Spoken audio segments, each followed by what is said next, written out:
It shouldn't have that title anymore. I don't know why it's called that. Hi everyone. Hi first. Okay, great. It's good to see you all here. Hi. I'm sick today. I'm so throat and I feel like crap. But I wanted to do something, and I want to go over some of this data. So we're gonna do it. Sounds good.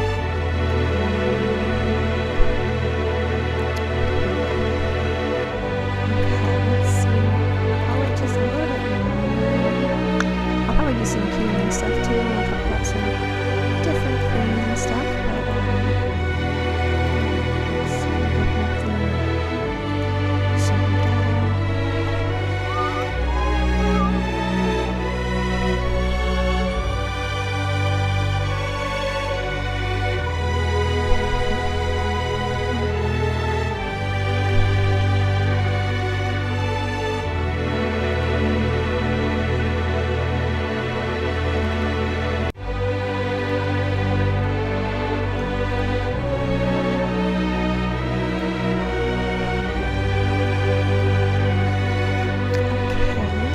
You can slightly hear me. Oh, here, I'll just jump. Hi everyone. Can you hear me better now?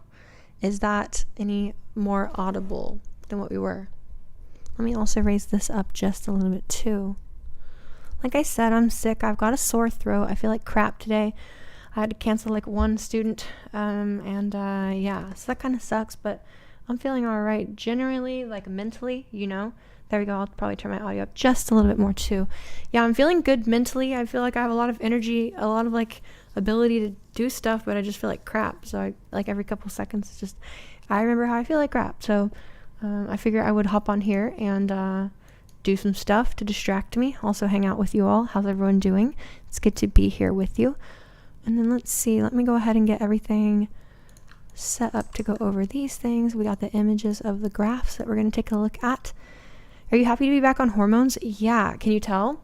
I feel like I look a lot more feminine compared to the last time I streamed. Personally, I don't know if you agree with that. I definitely do. I feel like my skin looks a lot better. I feel like my body looks less like, I mean, I still got some muscle from the testosterone exposure, but you know, generally speaking, I'm definitely feeling a lot better about everything. And then let's see. I'll also get these graphics pulled up. Thanks. I appreciate it. Yeah, I don't ever intend to go off HRT ever again. So hopefully we can dodge that forever. Forever, ever, ever. Let's see. Drive, download. That was just now, right? Yeah, 6:53. Okay. It's hard to tell. Oh, it's hard to tell through a screen camera. Oh, you mean that stuff? Hair looks different? Yeah, thanks. Let's see here. Okay, cool. I just got all these graphs downloaded we're going to take a look at. So for those of you who don't know, about 18 months ago, TransVoiceLessons launched a survey for tracheal shave and vocal complication risk. So after that 18-month window, we ended up with about 162 different data points, basically individuals who were contributing their experiences for us to learn from. And then about 6 weeks ago, I went to film the follow-up video going over all the results and talking about everything that was found. And when I started going over the data that night, it became really clear to me that there was so much amazing data there, but it needed to be processed a little bit better. So I ended up making a call for help in the TransVoiceLessons Discord server for data scientists or individuals who are passionate about data presentation and data organization. So we built together a little team of a couple people, and over the course of about the last month or so, we've been, like I said, I'm sick, I have a sore throat. So over the last couple month or so, we have organized that data into a variety of different ways to interface with. Big shout outs to everyone who's involved in that. One individual made like a whole program of the data, which is super amazing and useful, very interactive, lets me sort out the things. Someone else made a really awesome PowerPoint of different graphics, which was really, really cool to go through, and it laid it out in a very visual way. And then another individual sort of focused on some of the correlations that I was interested in cross-checking, and we did that. Let me go ahead and post this as well on Twitter. Okay, going over tracheal shave survey results. Also sick, smiley face. Okay. Just go ahead and share that to Twitter. Hi. Okay, so let's see where to begin. I guess I'll begin with the really basic overview type stuff. I pretty much filmed this video offline, but there were a couple parts that I kind of wanted to get a little bit more in depth about. I figured it would be cool to just kind of look over everything with everybody, so we'll go ahead and do that today. Let's see here. Okay, so a couple graphs that stand out here. I'm going to go ahead and show you like the Google graphs first, which are like just the basic raw data, and then we're going to look at the data after it's been cleaned a little bit, after we cross-correlate it against other things to check for other stuff. So here are these, here are this, and then I should be able to toggle that. Oh, cool. You all see that there? Yeah? Lovely. Okay, cool. So this will be our little data, our data screen, if we will. Let me just move this over. There. Yeah, definitely. I'm going to be talking about it tonight, Clarice. Hopefully it can help you make the best decision with your tracheal shave or the procedure if you end up going forward with that.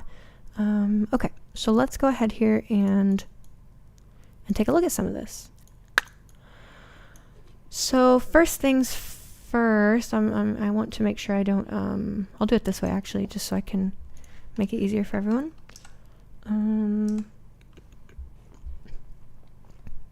Okay, so first off, like I said, there were 162 different responses. I'm only going to look at a couple things here on this particular chart before we actually go to the more custom ones. I also don't want to, let's see here, let me move this screen a little lower. Okay, I'll get over some of the quick parts then so that you can apply that since it's late your time or whatnot. Wait, let me make this window just a little bit smaller so it's easier for us to interface with. Okay, fantastic. Okay, so I'll just get straight to the big thing, I guess, and then we'll give context to that, okay? Because I think it's really important to take in consideration as we go and look at all this data and we go and look at some of this stuff. You know, we can't draw any firm conclusions from this data set. Obviously, it's been sampled through the internet. There is sampling bias, I'm sure, that exists because TransVoiceLessons is a YouTube channel where people go to help and find information about trans voice related stuff. So I imagine if someone was having an injury from their tracheal shave, they probably Googled tracheal shave vocal stuff, you know, and then that kind of popped it up. But the most important point to draw, I guess not the most important point, but the first point we will take a look at here is the vocal impairment rates long term. This screen's hard to use. I have other graphs I'll be actually pulling up. I won't be using these ones the whole time, but I'll just go ahead and use a couple of these just to get us started. So this is before cleaning the data. Like I said, we got 162 samples, although one of those came in last night. So the actual data that we started with when we were doing all of the research on this was actually about 161 or so samples.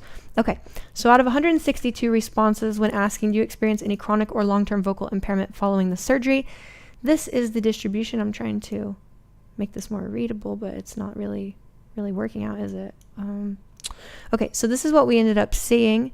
About 26% of people who responded to the survey reported yes, they had long-term vocal impairment from a tracheal shave procedure. About 11% that submitted response said possibly but unsure, so we kind of threw those out when looking at long-term risks later just to make sure that the numbers aren't, you know, distorted. And then about 62% did not have any vocal injury from their tracheal shave procedure. Now, looking a little bit more at this, the most shocking and kind of problematic, 26 is a lot. Yeah. Now remember, sampling bias. It's probably lower. If I had to guess, we'll talk about how to contextualize that, maybe how to make the most sense out of some of this data here in a second, because remember, this is just straight up raw numbers, right? So one of the things that was most concerning to me about all this, which honestly to me was more concerning than the long-term vocal risk paradigm. Let me just grab this. My camera might lock over for a second just so I can get this properly. Okay, there we go. Okay, so here is this one. this is terrifying to me, and I think this is really the biggest takeaway that I have from this survey. So when asked, do you feel you were properly informed of the long-term vocal risks by your surgeon, 34.6% of people reported no, long-term vocal risk wasn't mentioned at all. Notice we have another option for somewhat. Long-term vocal complications were briefly mentioned but not well specified. So at least a third of people who went for this procedure in our data set reported not having any awareness whatsoever. Well, just hold on with that. Someone says, well, what can we do? Keep that disgusting bump and live with it. I'd rather risk it. The last thing on earth I'm trying to do right now is convince everyone not to get procedures that they would find effective for them. So no, I'm not doom and glooming. I'm not saying, oh my God, this is so bad, no one should ever get this procedure. Quite the opposite. We're going to look at this information and data and hopefully find a way to have a more informed approach, a more educated approach to doing this that can lower the risks for people, right? It's about risk awareness. It's not about, oh my God, this is so scary, avoid this procedure. No, because I'll just tell you this right now, 82% of people who got this procedure would have still gotten it knowing their outcome, right? So there's at least like a third of people that are thinking, maybe I got injured, but we see like only 20% of, less than 20% of people in this survey wouldn't have gotten it over again. And of the people who wouldn't have gotten it over again, it was overwhelmingly people who ended up with long-term impairment. The overall rates of, I think it was it 86? Yeah, 86% of people who responded to the survey reported a reduction in dysphoria from the chondrolaryngoplasty surgery, right? So once again, I reiterate, the point of this is not to say, oh my God, don't go get this procedure, this is so scary. No, the point is so that we can make you more informed of the risks so you can make better decisions about what you're going to do. The overall majority of people, even people who were injured, still had a dysphoria reduction in the process. So I would say on the whole, this is a very effective surgery for helping with gender dysphoria in response to tracheal shave. Now, factor in outcome. Actually, let's take a look at some of this data. So one of the things I suggested to one of the data people we were working with was to combine scar satisfaction, combine long-term impairment rates, and combine the dysphoria alleviation as a score. And this created our general overall satisfaction score. It's like a meta score, right? So don't look too much into this. It's like a meta score. But then we looked at that meta score by incision sites. Okay, so let me show you this. This is really interesting. Okay, so take a look here. This is one of my favorite graphs about the process in general. Okay, yes, Anna, I see. Send a DM to support. We can actually process that now. I hadn't been thinking about that for a little bit. We can actually process that now. Okay, let's see. So here is the graph for satisfaction score by incision site.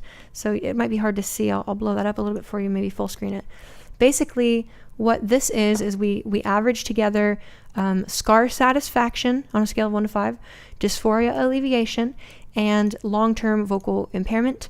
And we then laid it out against incision site. Oh, let me pull this up a little bit bigger. Sorry, this is kind of hard to juggle. Okay, there we go.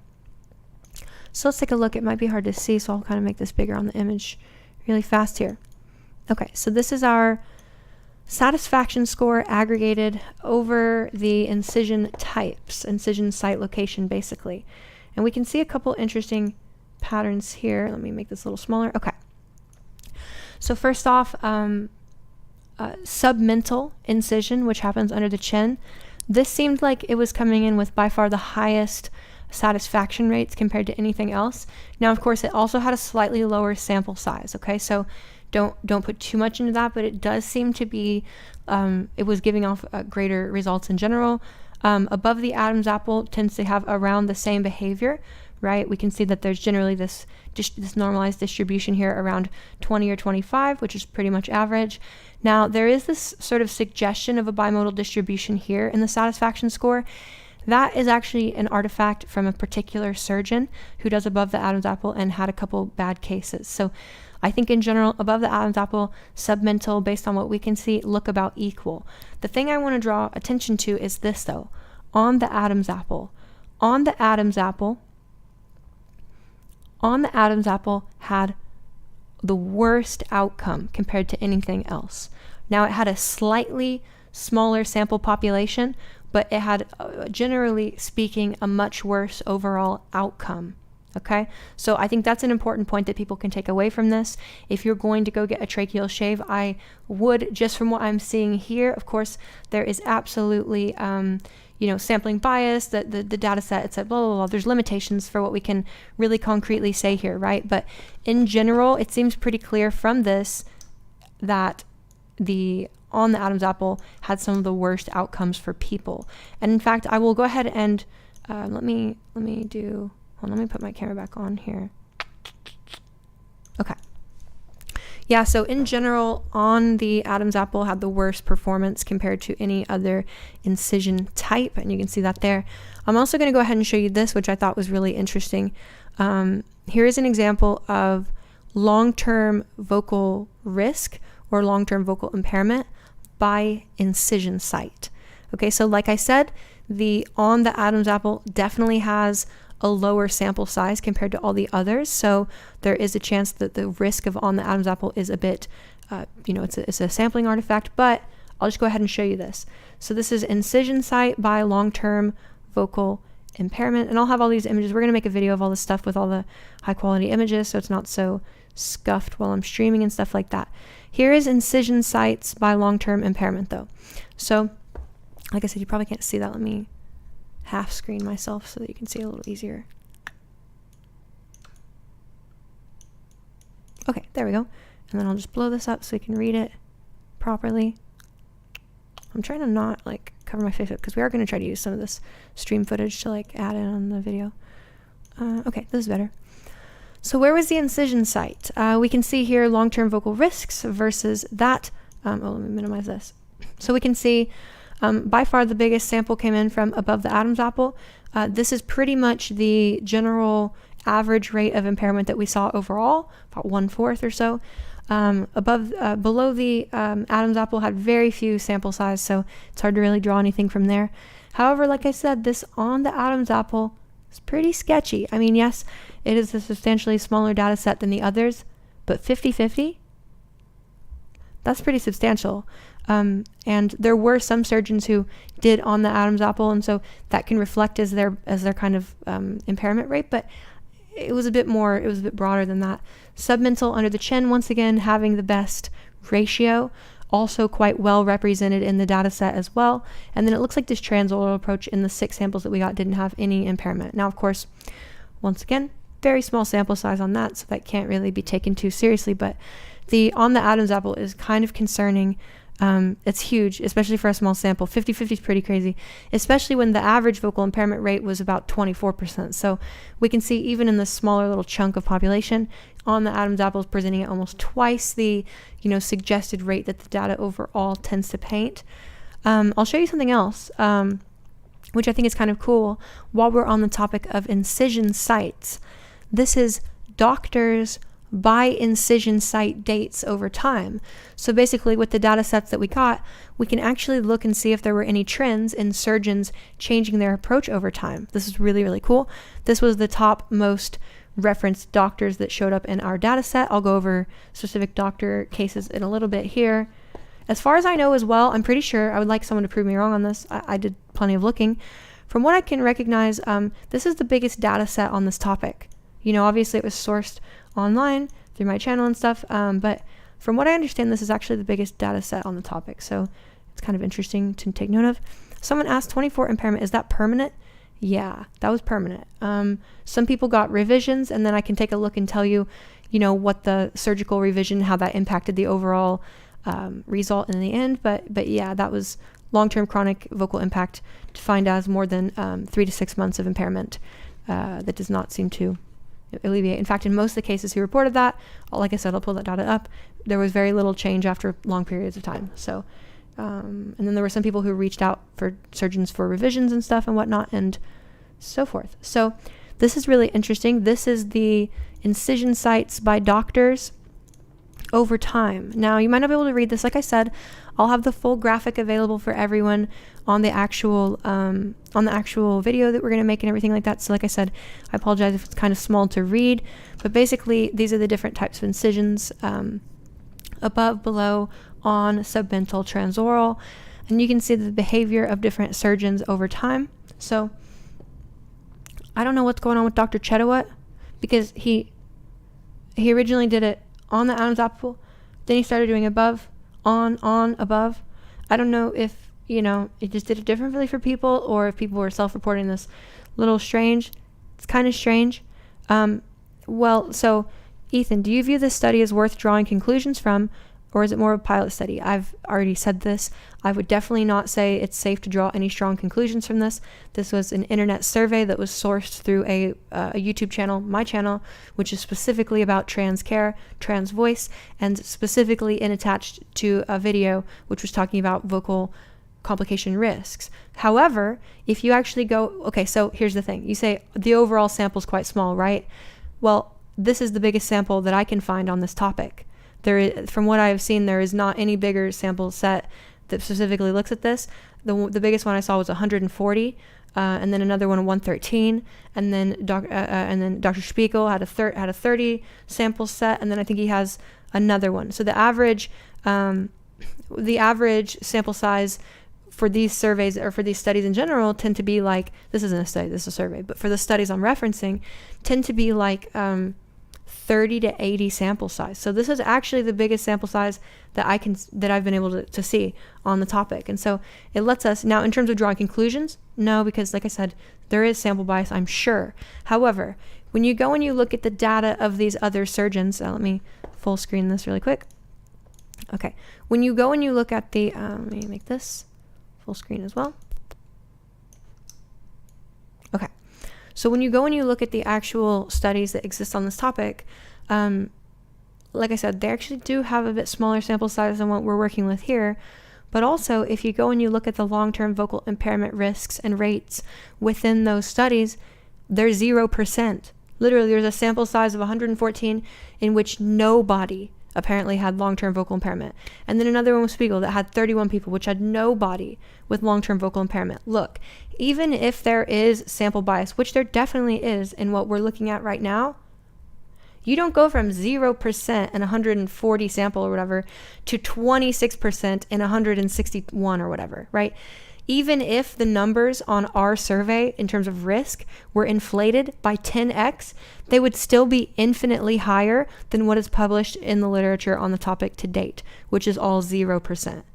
So, like, yes, I definitely think that when you're looking over this data, or when you're considering this data, factor in the sampling bias, factor in the limitations of it, absolutely. I also think, just admitting my own downfalls, I don't think I asked the questions as great as I could have. In retrospect, I probably could have asked a different set of questions, and I probably could have gotten even better data, but generally speaking, we got a lot of good stuff here that can allow us to point in different directions anyways. So yeah, that's my general thoughts on the whole sample population, sample bias. I 100% acknowledge there's bias in this data. I 100% acknowledge that a sample size of 161 on a survey is not the comprehensive, conclusive, definitive answers to everything. However, if you do go look at the evidence and research that's out there relative to what we see here, there are really big gaps that don't seem to be, it's not just a little bit of sample bias that just makes that, you don't get a 20 times higher result from a little bit of sample bias. You might get like even 5 or 10. Trying to look at this data that we are looking at right now with the most uncharitable interpretation possible, you will still end up like, okay, the published stuff seems a little suspicious, right? If you go and you actually look at the published stuff, for example, in Spiegel's, just a quote from what I looked at 18 months ago and then also looked at recently, if you look at the questionnaire that they're asking the patients, is like, do you have trouble talking after surgery, right? Like, they're like asking, like, did we literally destroy your voice after surgery? They weren't asking like, oh, did you hear like the quality of your voice changed? Was there something, is it harder for you to vocalize? Do you feel like you have less vocal endurance on your day-to-day basis after that? And so I think that what's been happening is, in the way that the questionnaire has been asked for a lot of the general doctors who are doing these follow-ups, they're not asking the student, like, they're not making the student aware of like vocal complications and then asking those individuals if they're presenting those complications. It's more like, can you even talk after the surgery? And of course, everyone's going to say yes, because it's honestly very difficult to impair a voice to such a degree that a person can't talk. Even in the case of like some vocal fold paralysis, people can still talk generally. Like, it's going to have a weird quality. It's going to sound different. There might be diplophonia and all sorts of glitches, but you can still like utter out qualities and be heard like somewhat, you know? So I think the question about it is just a little wrong at how it's been asked. So now let's keep looking at some of that data. So that's my word on sample bias overall. I think there's definitely bias. I think the sample size could be even bigger. I hope it gets even bigger, but still, even with all that, this is the biggest sample size I've seen on this. And yeah, so let us continue. Now, like I said, it was an even 1/3, 1/3, 1/3 split between people who were made aware of the long-term risks, people who weren't, and then people who were somewhat aware of the long-term vocal risks. Now this, what I'm about to show you, to me, is the most important takeaway. If there is any conclusive, or not conclusive, but if there is any strong findings that we can take away from it, I would say it's this. Check this out.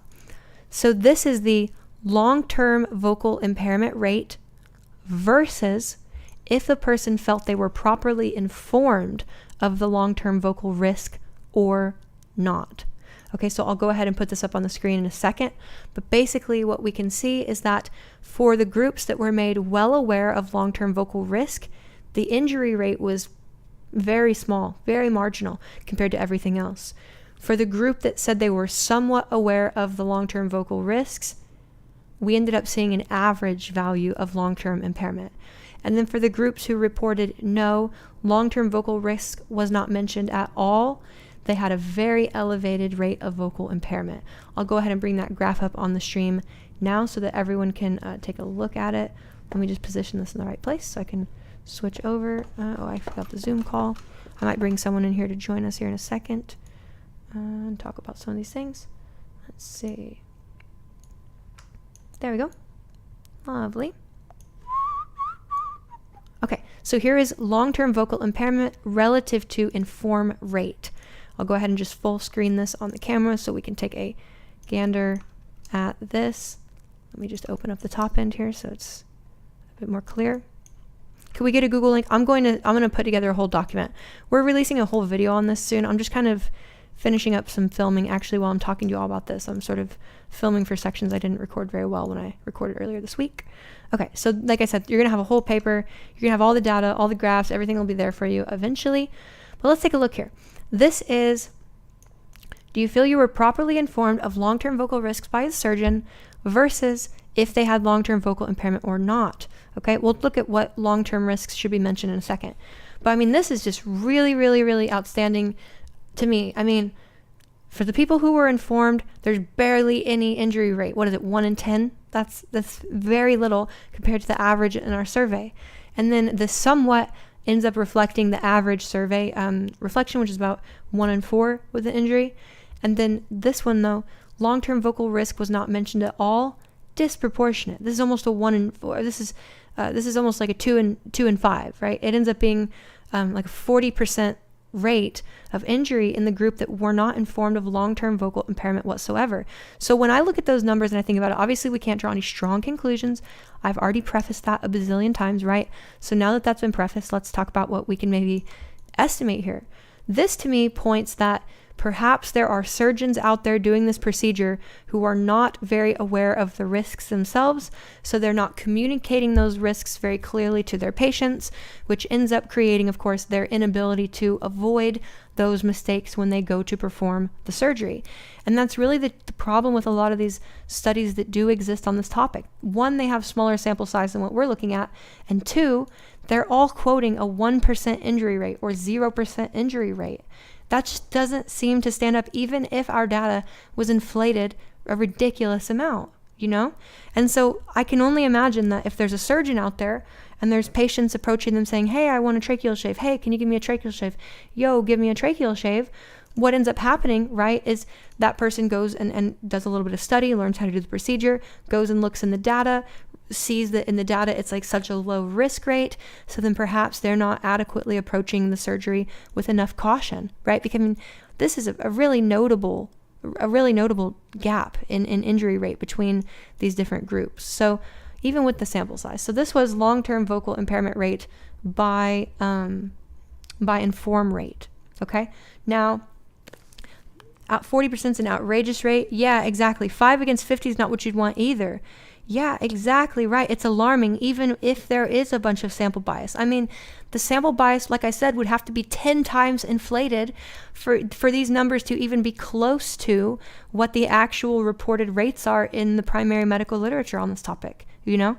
And so I think that that's really important. And I think that hopefully we can raise awareness for the actual surgeons who are practicing this procedure, and with greater awareness of the risk, perhaps they'll take the risk more seriously and we can improve the outcomes for people. That's my main takeaway from all this, right? Like someone mentioned earlier, like, what, am I supposed to just live with Adam's apple? I mean, if that gives you dysphoria, I already said that this procedure was overwhelmingly successful for dysphoria reduction, and especially if you didn't end up with a vocal injury, you know? So it's more about risk awareness, both for the individuals getting this procedure done, but also the surgeons doing this procedure, because I don't think they're aware of how risky it can be for people's voices. Now, somebody asked, what are we looking for in impairment? What are the signs, symptoms, etc.? Well, here's a breakdown graph of, and like I said, super big shout outs to the data scientists who helped me with all this. There were actually 3 amazing projects. All of them will be featured in the actual video that we do. I'm currently using this data though, because I'm aware of like what they stripped out. I understand exactly how they sampled it. The other ones sampled it slightly different when they cleaned it. So that will be, you know, that'll be made aware before we actually like release the video on it and everything like that. But this data here is cleaned a bit. So here is the distribution of types of vocal impairment versus types of vocal impairment by so out of the group that experienced long-term vocal impairment, asking them what symptoms they experienced or sort of what they observed with their voice. That's what this graph is. And like I said, you probably won't be able to see it. I'll read it first and then I'll zoom into the graph so you can see it, because I'm trying to film for YouTube right now. So let's see here. My editor's going to cut through some of this here in a bit, and then I'll bring this up so we can all look at it together.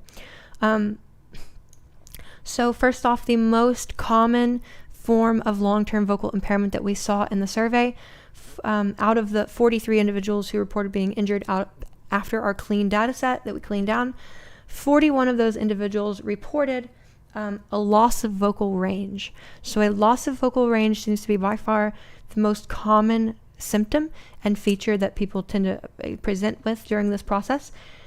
This next most common is increased vocal fatigue. So vocal fatigue is, you know, how tired you are after using your voice in a regular function. So it looks like across the board, vocal fatigue increased for this group. Now, of course, that was 32 out of 43. And then the next most common symptom is increased effort to speak or sing, right? Increased effort to speak or sing is pretty connected to this fatigue process and other things. So that's a big point that people reported. 24 people reported, so about half or so, a little less than half, reported a loss in volume range, right? So the inability to project the voice, that was reported by a lot of people. 25 people reported persistent hoarseness or vocal roughness. Okay, so that's this little magenta slide here. It's kind of hard to see, but and then this small sliver here is physical discomfort / difficulty swallowing. There were only 2 individuals who had physical discomfort without the difficulty swallowing. So that's interesting. And then change in vocal quality, 27, and so on and so forth. Now, I'll go ahead and bring this image up on full screen. So in case, you know, you all want to see it yourself, like I said, I'm technically filming for YouTube right now. I'm trying to do that thing. So here is the broader look at the types of vocal impairment that showed up in the survey. And like I said, this is out of the 43 individuals who reported vocal impairment after the data was cleaned. This is the distribution of their impairment patterns. I'll give you all a check to look at that. So like I said, a lot of stuff there. Okay, let me turn that draw off. Okay, so there is that one. Now let's take a look at doctors. Okay, now before I say this, I really are we aware of any disparities in implementation, i.e. differing techniques on outcome? Yes, indeed. Okay, that was something that we looked at first, actually, which was incision site versus satisfaction. We took a general measurement of satisfaction by averaging the dysphoria alleviation, overall scar satisfaction, and then also vocal impairment rates. And then we cross-correlated that against incision site location, and that provided us with our satisfaction against incision graph, which I looked at first. I'll go ahead and pull that up again, just so that we can take a look at that in case you are just joining. So basically what we saw in terms of differences in implementation, once again, this could be sampling data, of course, sampling error, of course. We've already said that a bazillion times. I'm going to stop clarifying that and protecting myself with that statement every time. We should just be aware at this point, certainly there's sampling bias. It's an online survey. However, there's still a lot of interesting things. So let's take a look here. Here is what we were talking about before, satisfaction score by the incision site. So like I said, we aggregated incision site. Here, let me make this a little larger for us. There we go. Okay, so basically, draw. Okay, so basically this next one that we're going to look at again, just to go over it again since people are asking, this one aggregates the scar satisfaction, the dysphoria alleviation, and vocal impairment risks that a person had. And then it looks at it against incision location. Because someone was asking, is there anything that indicates, a difference in procedure or implementation, different techniques on outcome? This is about the only good look that we can get in how different techniques on outcome might change it. So here are the different incision locations based on their satisfaction scores. I mentioned this earlier, but submental and above the Adam's apple came in with by far the highest satisfaction. The transoral approach didn't have a lot of sampling, so it's hard to really say. Below the Adam's apple didn't have a lot of sampling, hard to say. But like I pointed out earlier, this on the Adam's apple is extremely suspicious and is very concerning. It did have a little bit lower sample size coming in than other things, but like I said, there's a bit more to be concerned with there. So yes, it had less coming into it, but then when we looked at this earlier, let me pull this graph up as well. This was long-term vocal impairment by incision site. So we saw the satisfaction score. The satisfaction score shows, like that on the Adam's apple tends to have lowest satisfaction relative. There's not even the normalized distribution towards satisfaction around that. And then here is where the incision site was relative to vocal impairment. We looked at this a little bit a moment ago, but we're going to look at it again since it's an important graph to support what we were just talking about. And we can see here, above the Adam's apple has pretty much average impairment rate. Submental ends up presenting with lower impairment rate than average. And this on the Adam's apple is a literal 50-50 in the data that we collected. So of course, does that mean every on the Adam's apple is 50-50? No, but in this data, it is certainly concerning that there is such an elevated risk of long-term vocal impairment from this particular incision location. So to answer your question, fearmonger, are we aware of any disparities in implementation? This is the most obvious disparity in implementation that cropped up in our data set. Okay, so that's one. I would pretty much, I would feel comfortable. I know this is maybe jumping the gun or being a little cautious, but based on what I see here is I would pretty much not recommend anyone to get on the Adam's apple ever. There doesn't really seem to be any reason that warrants it. It had the lowest satisfaction. It's coming in with the 50-50 flip of vocal impairment. You might as well just choose any other approach that comes in with lower impairment, even if the data has error in it. It just seems to make sense. So yes, great question there. Now, another thing that I found kind of interesting and insightful. Okay, so let's see here. Let's take a look at specific, I guess this is a big no. Doing this can lead, well, not exact. That's the thing. I'm not trying to fear people away from this because the overwhelming majority of people who did this would have done it again afterwards. In fact, let me go ahead and pull up the exact numbers on this, okay? Here we go. So on this question, this is the non-clean data. There's 162 responses. This is the full set. If you had known your specific outcome, would you still have chosen to follow through with the procedure? 82% of people say yes. 17%, 18.9% say no. So this idea of this procedure is really scary, you should avoid it. It looks like it's effective in terms of what the function of it is, which is to alleviate dysphoria for your Adam's apple. right? In fact, when asked, I'll go ahead and bring up this graph here, which shows the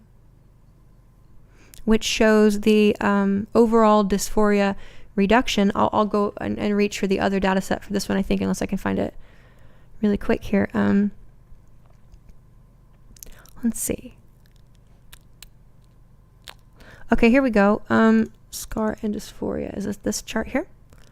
Would you have followed through with it? That's a little bit hard to read. Let me get a different one for us. Okay, so let me open up the other data set that we have, the program data set, Google Colab. Okay. So yeah, like I said, super huge shout out to everyone that was involved in this. There was a team of people who really helped get this in a way that's presentable and organized. Otherwise, it was just, you know, the main responses to the questions. I don't have the ability to do all the cross correlation and data science stuff, and so it was amazing having people help with that. Here we go. Surgery date, wait, let's see. Informed rate versus impairment. Would you have gone, here we go. Would you have gone through the procedure with the outcome? Do you experience any long-term, okay, here we go. So, did you experience, all right, so out of the group of individuals who did experience long-term vocal complications, still 50% of them would have gone through with the procedure. So I think that you know, it does speak volume about the dysphoria reduction aspect of the surgery. And then healing satisfaction by scar incisions, like I said, the on the Adam's apple had the worst because very mixed results. In fact, there were no one, let me find this one too. Dysphoria by, where's it at? Sorry, I'm looking in the different data set right now. It's a little, where's it at? Effect on dysphoria, impairment by incision sites. Okay, here we go. And then would you have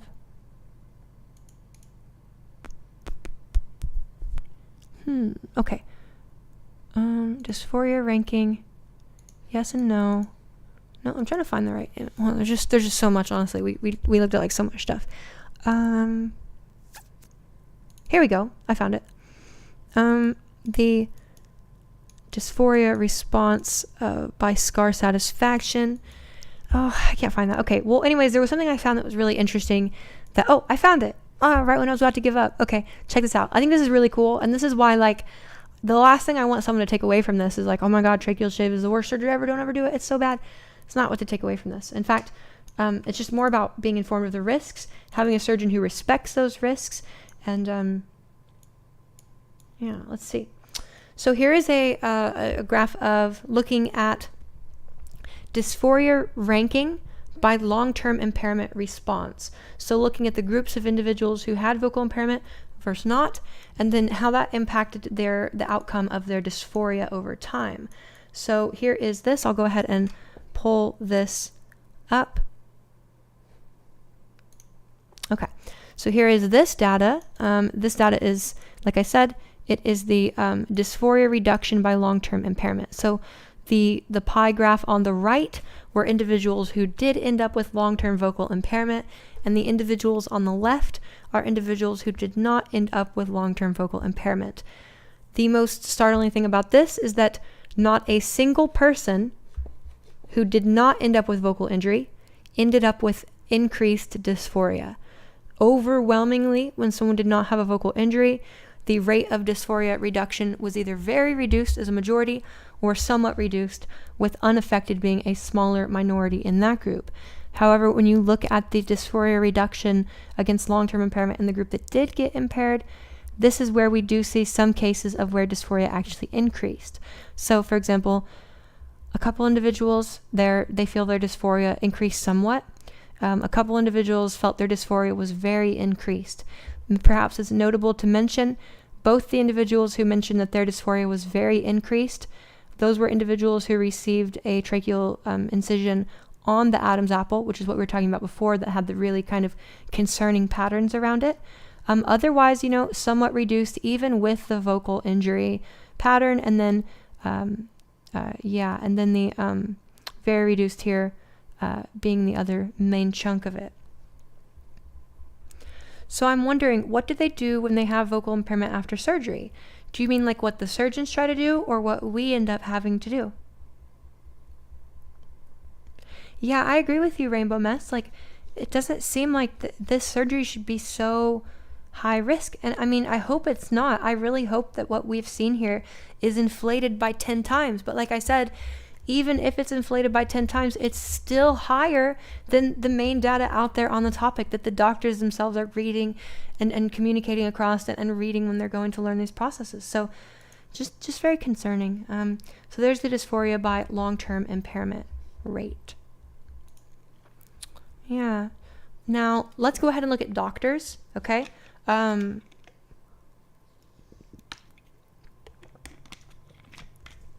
Okay, I really need to preface this.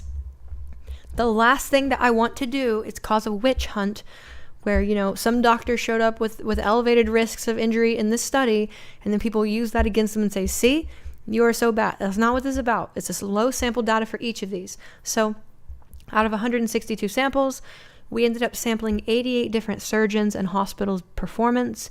If we reduce all of those and throw away everybody that has more than, or throw away everyone that has less than one input, here is a list of the top 12 surgeons that were referenced by frequency. And we're first going to look at the informed rate. So which of those patients in that population group felt they were informed or under-informed of the risk. So this is all the doctors that showed up more than one time in the data set. The one-time data set is not really that useful, I don't think. So here, and remember, it's still very low sample size for most of these. I think at most we got 6 or 8 samples for one person, or 10. Most individuals ended up with about 3 or 4 different sample sizes. So let's take a look here. This is inform rate by doctors. I think the 12 most or 15 most referenced surgeons, anyone that showed up more than once. So this is that data. You can take a look at some of the surgeons whose work we sampled throughout this research. Let me make this a little bit easier to look at so it fits on the screen really quick.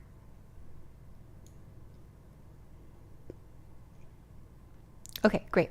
So what do we see here? We see a couple different, we've got all the big name surgeons. You know, Dr. Brawley, we've got Dr. Kyojampa, we've got Dr. Martirosyan, we have Dr. Harrison Lee, Dr. Haben, who's a voice surgeon, facial team, Dr. Zukowski, Dr. Toby Meyer, right? We have all these different doctors. Now, like I said, please do not witch hunt these people.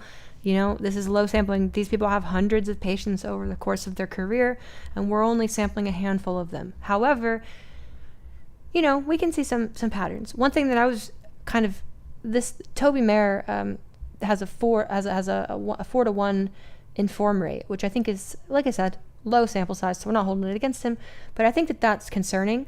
Dr. Thomas, who is a vocal surgeon who I actually had on my YouTube channel to talk about this last year, he shows up with one of the few 100% inform rates, which is kind of, you know, that kind of makes sense. If you're a vocal surgeon, you're probably more aware of these risks.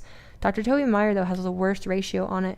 Dr. Chedowat has a pretty bad ratio too. Dr. Chedowat showed up more than any other doctor, and he had the most amount of long-term vocal impairment in our survey. Now, once again, small sample population. I'm sure he does dozens of these per year, right? So just be aware that we're not witch hunting. We're just getting to kind of look at what the data shows in terms of people who felt they were well-informed versus people who felt they weren't. Okay? So we can see in general, it feels like all the surgeons can do a better job making people more aware of the risks. Who knows if this is like, you know, the surgeon mentions the risk and then the patient doesn't remember it. And then later on they, you know, oh, you didn't inform me. I don't know about that because I'll go ahead and share this. This was really interesting. So when we were looking at the, let me pull this up. When we were looking at the long-term inform rate, when we were looking at the long-term impairment versus inform rate, you see how when they weren't informed of long-term vocal risks, the rate of injury was substantially higher, right?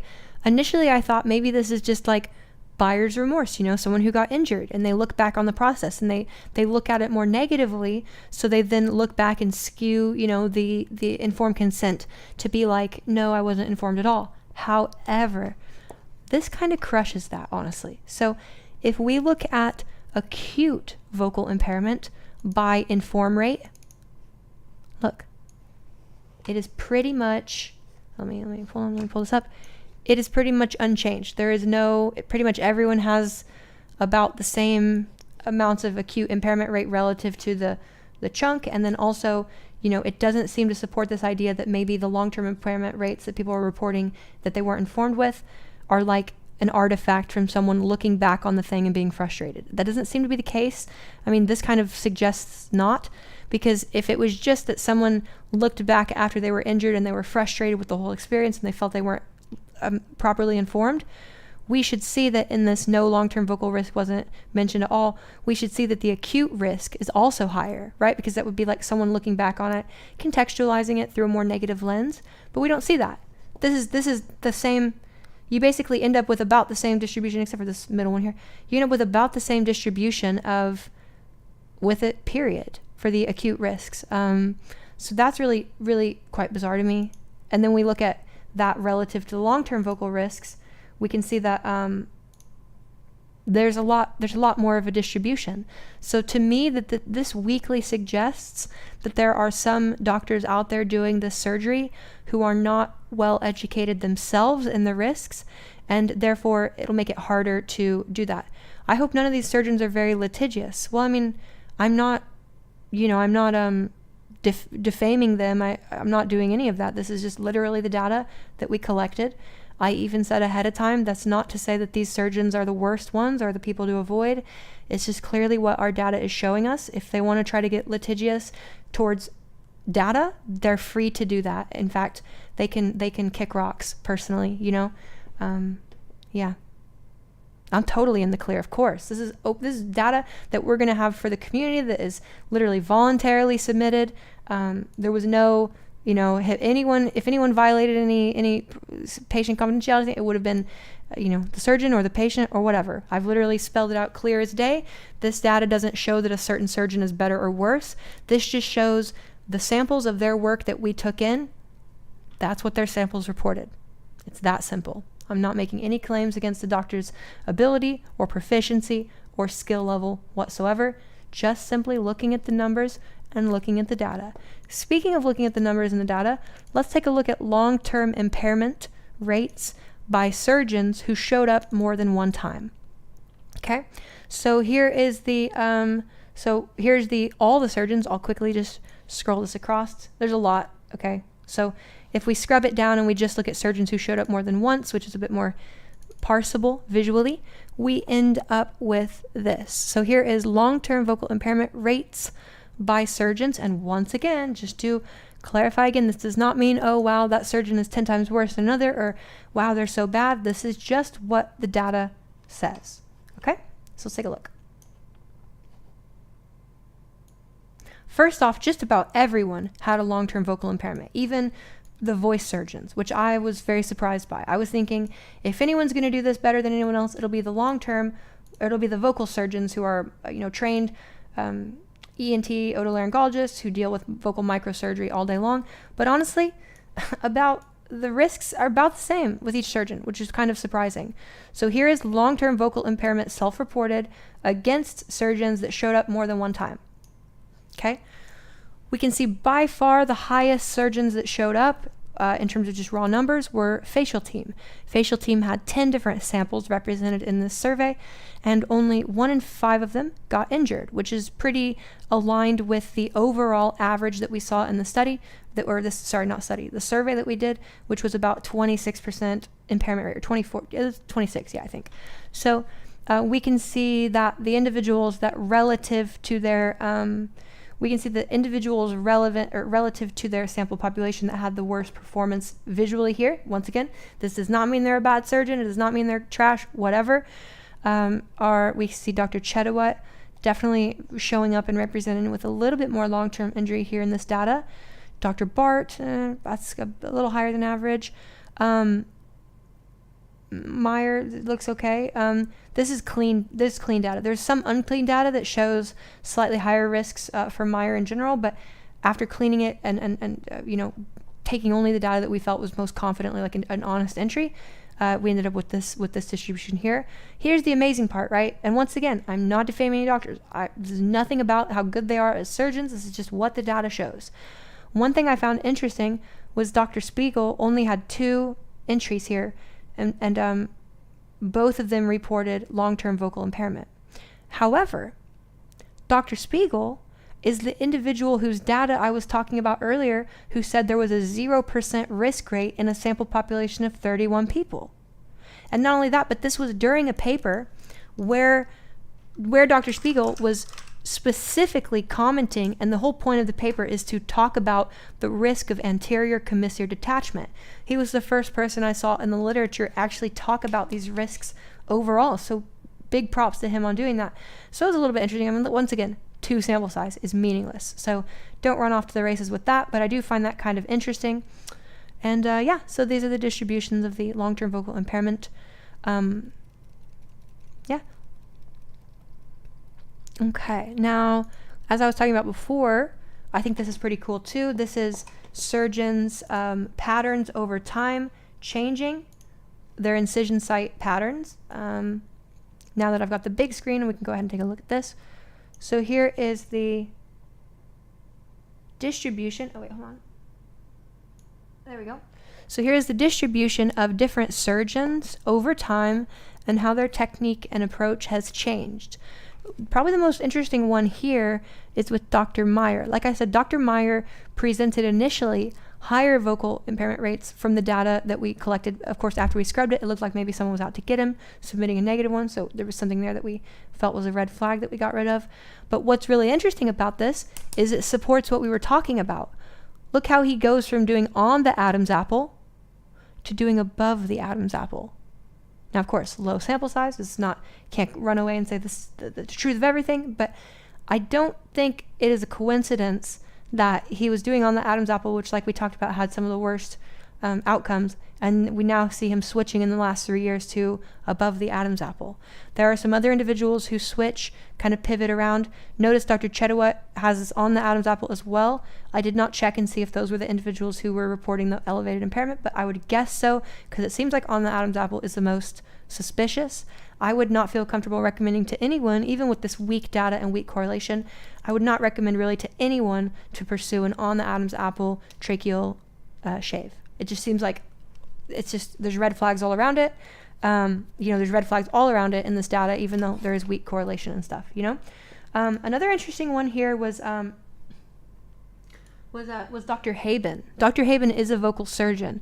So I kind of found it interesting that he's done 3 different incisions, one being submental, one being below the Adam's apple, and then one being this, there's a sneaky little on the Adam's apple in there. So maybe that's an error in self-reported stuff, etc., etc. Once again, low sample for all these, but I think it's pretty interesting to see to see the evolution of different surgeons' trends over time. A shadowgram is what that's called. I did not know that.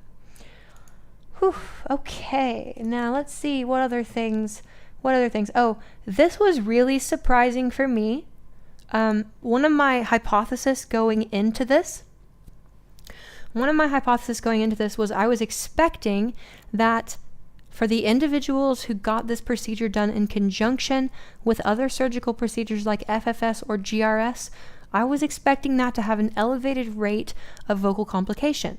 The idea being, okay, if you're getting this done in combination with a bunch of FFS procedures, it's probably, maybe it's done quick, or maybe it's done piecemeal, or, maybe the person who mostly specializes in craniofacial plastic surgery is now cutting on your larynx.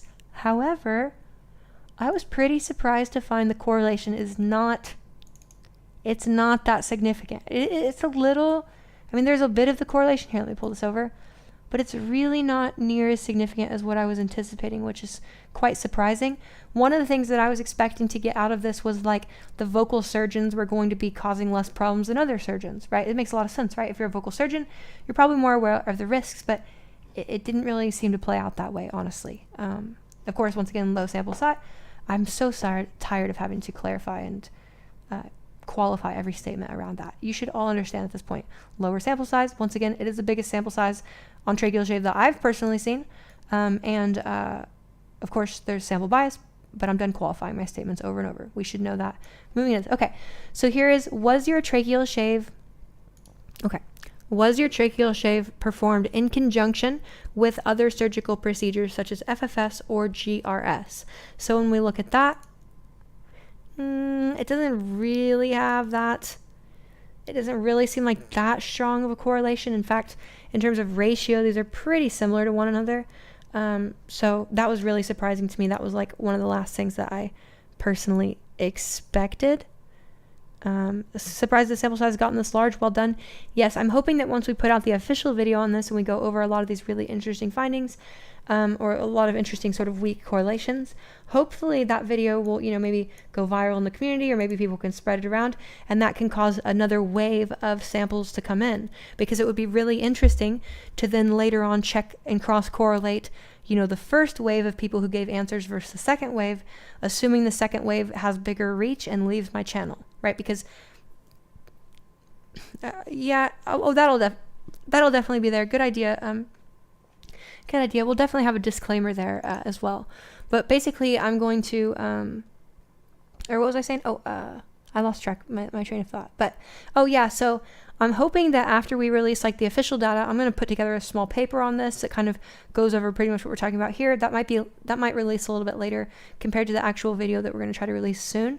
But hopefully after that pops off, or people are listening to that or hearing that, hopefully that will allow us to collect another wave of data, right? Because there's no reason why we can't just keep this survey open, keep collecting data.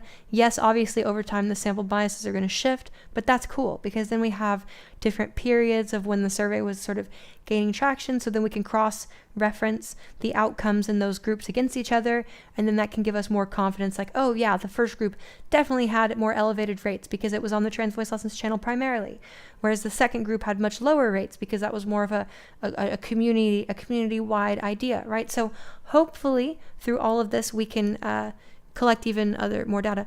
What's the sample size here? The initial core sample size was 161, now it's 162. And then during one of the data sets, we trimmed it down, we cleaned it to about 157.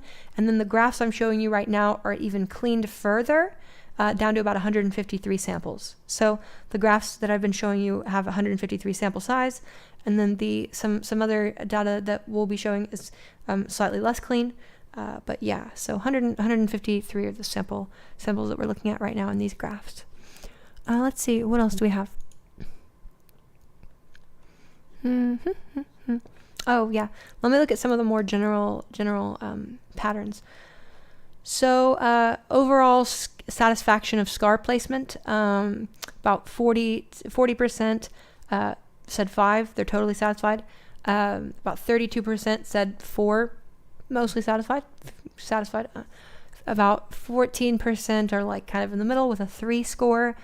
10% 2, and then only 2 people were very unsatisfied with their scar outcome, and both of those had on the Adam's apple, by the way. So that's kind of interesting. Let's see here. Out of the groups who did experience vocal impairment, when asked, did voice training become more difficult? About half of those say yeah. Yeah, well, that's the thing, Natalie. I mean, all the peer-reviewed data medical about this stuff has a much lower sample size. So I think it's like I said earlier, like 113, 31. I think there was one that was like 140, and all of those found like 0% outcomes of long-term impairment, which just does not make sense. It just doesn't. Something doesn't add up. Either every single person who's ever been injured is answering our survey, or it's not represented properly in the data that exists. It doesn't really make any sense. I've said that several times. Even if all of our values were inflated by 10x injury, we are still infinitely higher injury rate than all the published data, because all of it says 0%. So literally, if we were 1%, it's going to be higher than all the published data, which is crazy to me. So let's see here, and then let's see. Yeah, I think those are the main graphs, the main data that we'd want to look at today. For people who did have an impairment and then sought out a revision, this is a good point. For people who sought out a revision,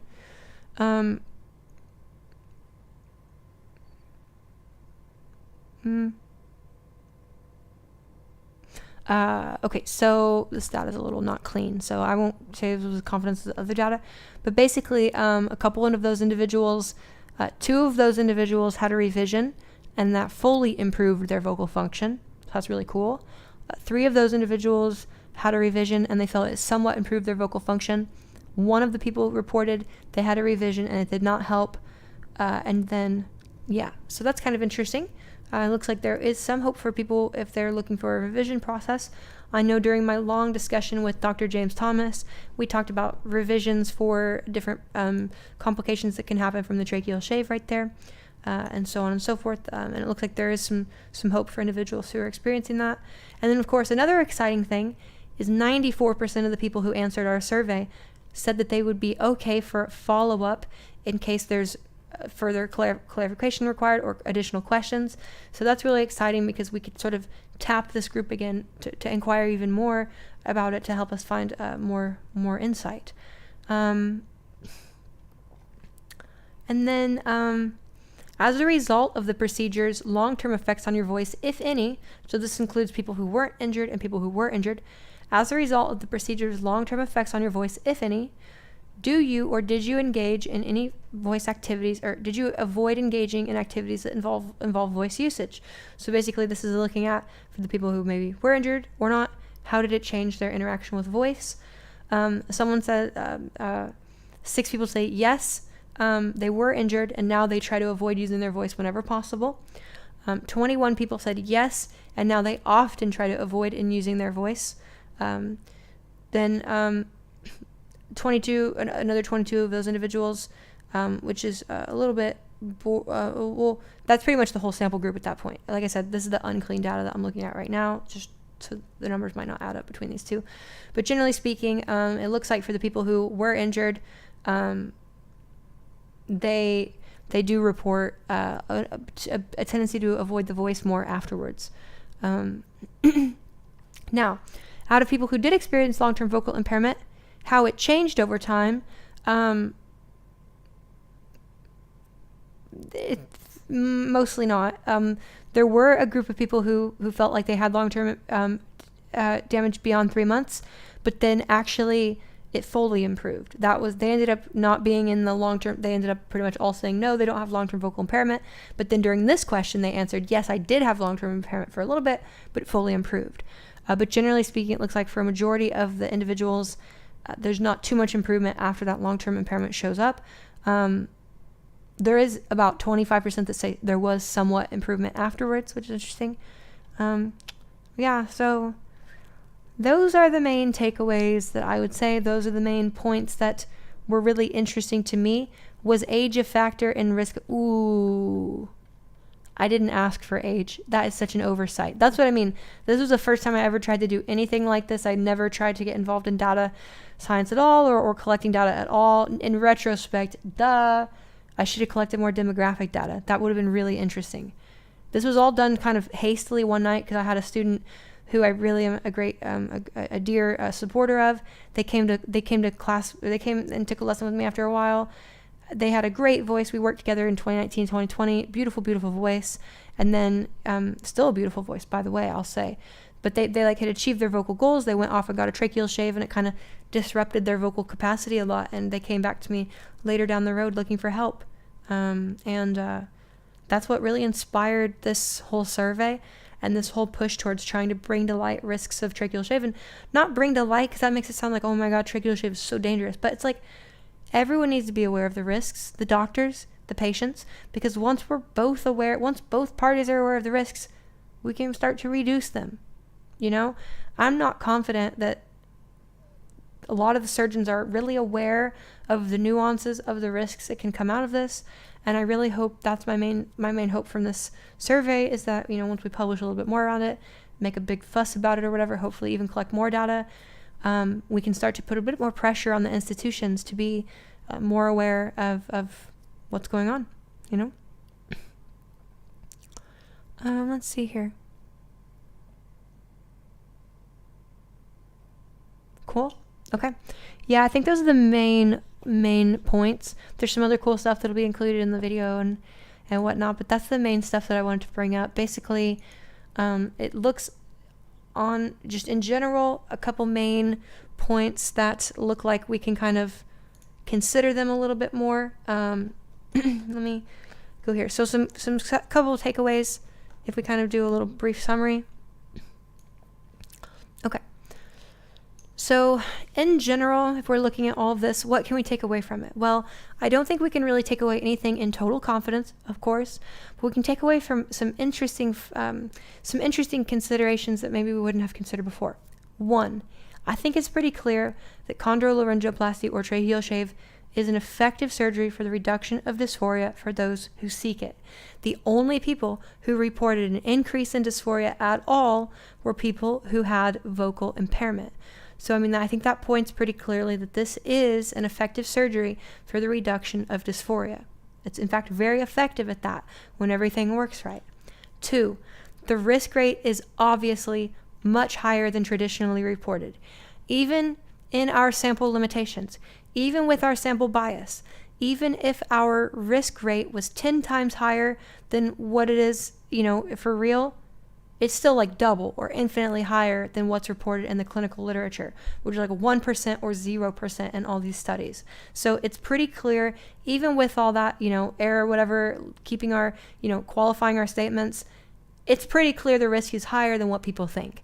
And also, intracommunally, when I was coming up in my transition and I was looking into different surgeries and looking, how to proceed from there, I would go and look on forums and stuff, and everyone's like, oh, there's no vocal risk. Like, oh no, tracheal shave is not going to hurt your voice or impair your voice at all, or not going to change your voice.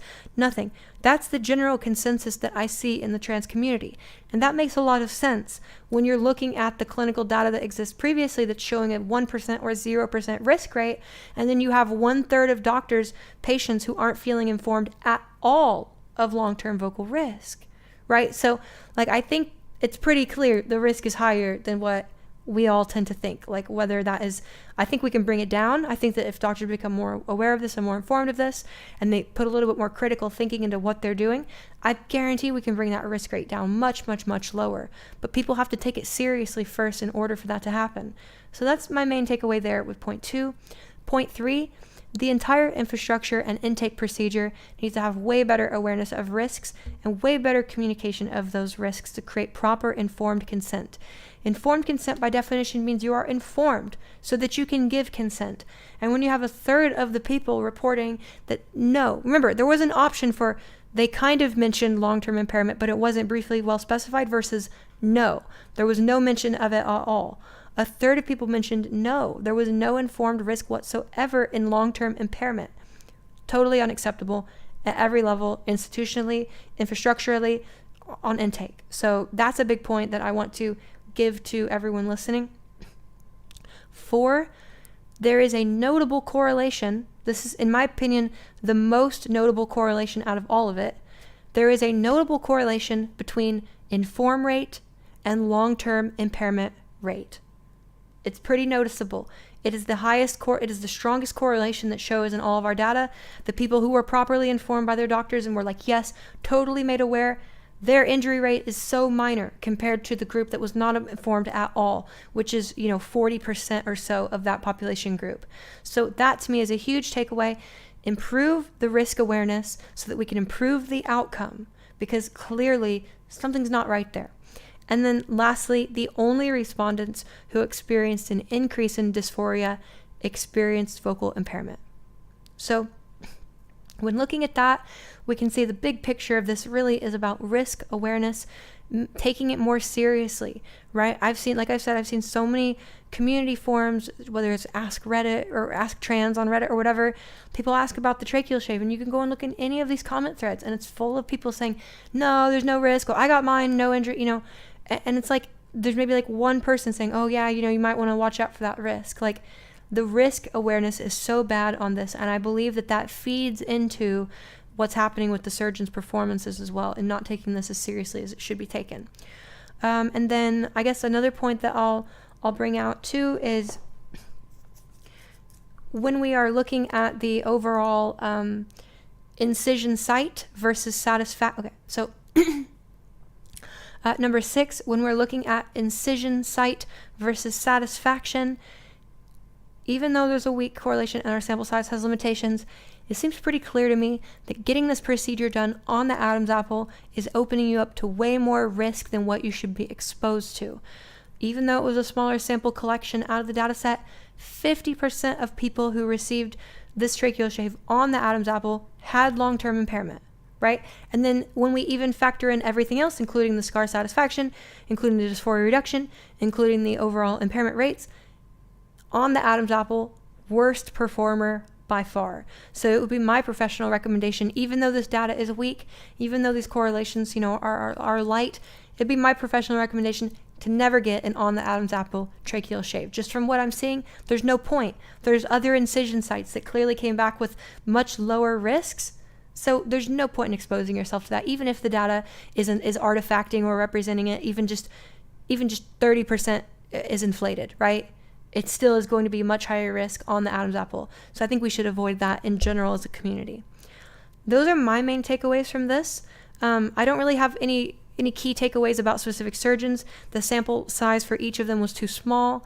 Just try to inform everyone more, make everyone more aware of the risks. When we look at the risks of what we see a loss of vocal range, a loss of volume range, greater vocal fatigue, persistent hoarseness or vocal roughness, and some individuals even experience difficulty swallowing. So keep those in mind. Those are the main sort of risks in terms of long-term impairment.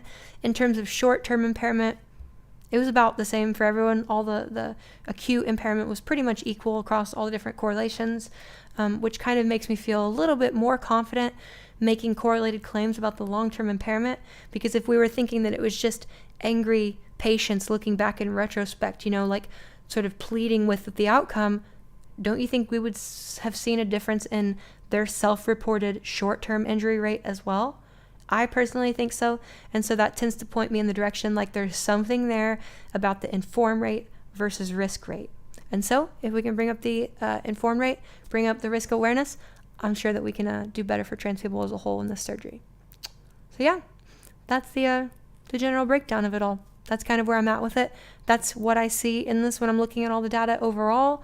Looks like it's an effective surgery. So there you go. Melanie's asking, is tracheal shave not worth the risk? Totally depends on who you are. That's how informed consent works. For me, if there was a 0.05, if there was a 0.5% risk that I could hurt my voice, it wouldn't be worth it for me. But that's because I'm a professional vocalist. But, other people don't have to make determinations like that. So I just did a summary. I'll go ahead and just break the summary down since you're asking. It just depends. 82% of people who got the procedure said they would have gotten it again knowing their outcome. 86% of people experienced a reduction in dysphoria. The only people who reported an increase in dysphoria were individuals who ended up with long-term vocal impairment. The long-term vocal impairment risk overall for confirmed long-term impairments in the survey was about 26%, so about 1/4. In the group of individuals who felt they were properly informed of the risks, that long-term impairment rate dropped all the way down to 10%. In the group that were not made aware of any long-term risk whatsoever, that impairment risk jumped up to 40%. So is the question, is it worth it? Well, it really depends on your risk profile. It looks to me, this isn't my professional opinion, by the way. This is just me speculating. So, remove me from everything I just said. But if I had to guess what the real rate is, let's be as uncharitable as possible. Let's say all the data we collected, let's say it's 60% inflated. That's still going to put the real risk rate around 10%, right? So if it's worth it for you for the dysphoria reduction for basically a 10% risk of vocal impairment, then tracheal shave is worth it for you. I have a lot of students and a lot of friends that's totally a fair risk pattern to take. I had a student the other day who came and asked me about this, and they go, you know what? Hearing all this, love it. I'm going to go do it anyways because I have a lot of dysphoria here. Let's see what happens. It's okay, great, right? Just make it known. Make your risks and concerns known. Let the surgeon know that your voice is really important to you, because if they know it's important to you, they're naturally going to be more cautious and more defensive during the surgery. One thing that I didn't ask, which would be really cool to ask in a follow-up, is when you're communicating your desires for your surgeon, were you telling them just get rid of all of it, right? Because one thing I'm concerned about is trans women with dysphoria may go into the surgeon and say, oh God, just get rid of it no matter what. I just need you to take away as much as you can, right? And so the surgeon does that. They follow what the person said and they go, okay, well, I'll try to be a bit more aggressive here. And then maybe through that increased aggression on the surgery, that creates higher risk profiles, right? So it just depends. It's hard to say exactly if the risk is worth it for you. It's going to depend entirely on what you do with your voice, where you're at with your voice, how you feel about things overall, and your risk profile as a person. Some people are more okay to take higher risks than other people. Personally, for me, I would not take a 2% risk on my voice because it's literally my career, right? I've spent thousands of hours working on my voice. So the last thing on earth I could ever risk is sacrificing all that for this mild reduction in dysphoria here. However, I would take a 10%. This is going to sound really morbid. I actually don't even want to speak it out loud or whatever. But personally for me, I don't know how you all feel about your dysphoria, but when I was earlier in my transition, I would have easily taken a 20% death rate to end up on the other side of transition with a great outcome or something. You know what I mean? That would have been a totally fair risk exchange for me when in like 2018, before I was very far in my transition. And that sounds pretty crazy to like the average person, but it's like, well, if you have that dysphoria and it's really impacting your life and it's hard to live with it, like that's a fair risk to take. At least that's how I would have felt in that. But then for people vocally, obviously the risk is different, right? Some people don't really care that much about voice. Some people are like, my voice is kind of all right, and it's like, okay, well then they're fine taking a 5 to 10%, 20% risk with the vocal injury stuff to get that reduction in the Adam's apple. It's going to depend on how, see everyone here saying, yeah, I get that. Same, to be honest, same here, right? So that's what we mean about it depends on where your risk profile is. If you were to go back now and ask me, would you take a 10% death rate to go further in your transition? I'd say, fuck no. I've already gotten far enough, like, would I like to go a little further or optimize my transition or, change my shoulders or hips? Sure, that'd be awesome. But like now my risk profile has reduced a lot when it comes to transition related surgery, right? Because I'm generally speaking pretty comfortable with myself now. I don't have a lot of dysphoria anymore. I still have that latent background dysphoria that comes out every now and then. I think that's just something that's going to be there forever. But like in terms of like my active day-to-day impairment from from dysphoria as a whole, it's not really there anymore. And so, naturally then my risk profile goes down. So in order to answer the question, is a tracheal shift worth the risk for you? It's totally up to you. That's what informed consent is all about. Understanding the risks, being informed of those risks, having a clear understanding of those risks, and then choosing the decision for yourself. That's the beauty of informed consent. And that's why I stressed during our discussion today, you can't have informed consent without someone being informed, which is why it's so important to elevate that inform rate. That's the biggest thing, and the biggest hope I get from this research is that every surgeon out there can be influenced by this to make it a greater aggression towards making the risks known to their patients, because even with just that, we can likely take care of people and end up with better outcomes for everybody. So yeah, thanks, Stephen. I appreciate that. I'm wondering, do surgeons treat impairments after surgery? Well, that was a follow-up question. We couldn't quantify it in the data very well, but I asked everyone who responded. I asked them specifically. I'll read some of these. If you experienced vocal impairment and raised concerns about it with your surgeon, what was their response? I'll read some of the responses. This is normal and should fade over time. This was a required question, so I had to fill it out. Oh, okay. There was short term, not long term. Went back in. Someone said they went back in. The surgeon went back in and found excessive calcification and scarring, cleared as much as he could. Just on that alone, that sounds like a subcutaneous tracheal adhesion, which is one of the complication patterns that can form.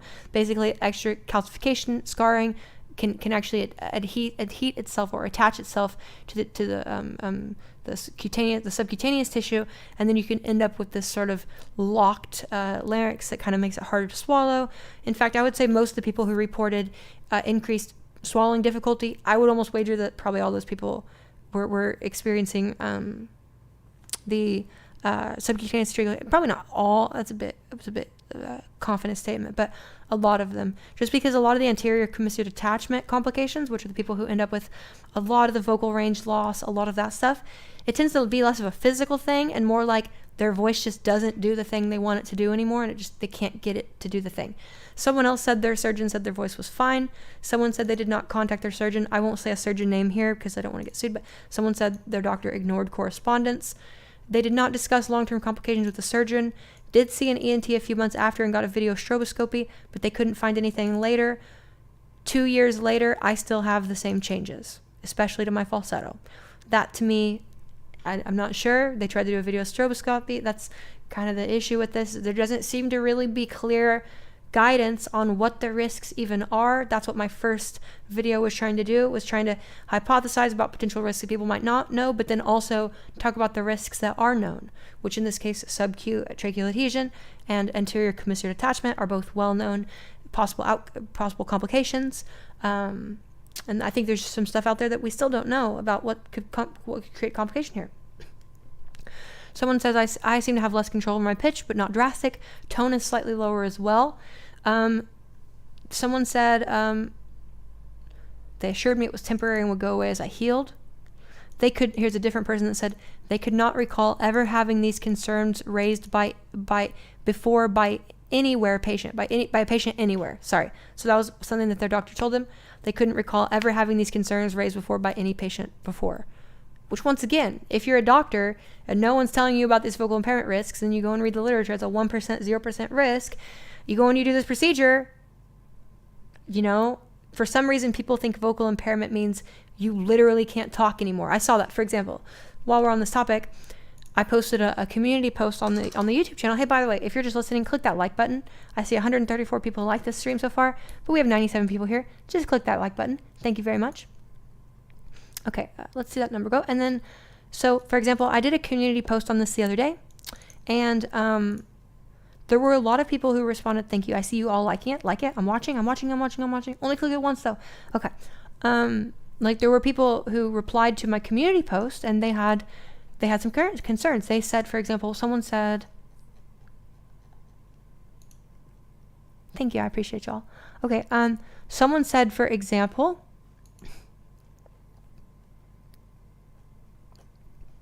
here we go. Okay.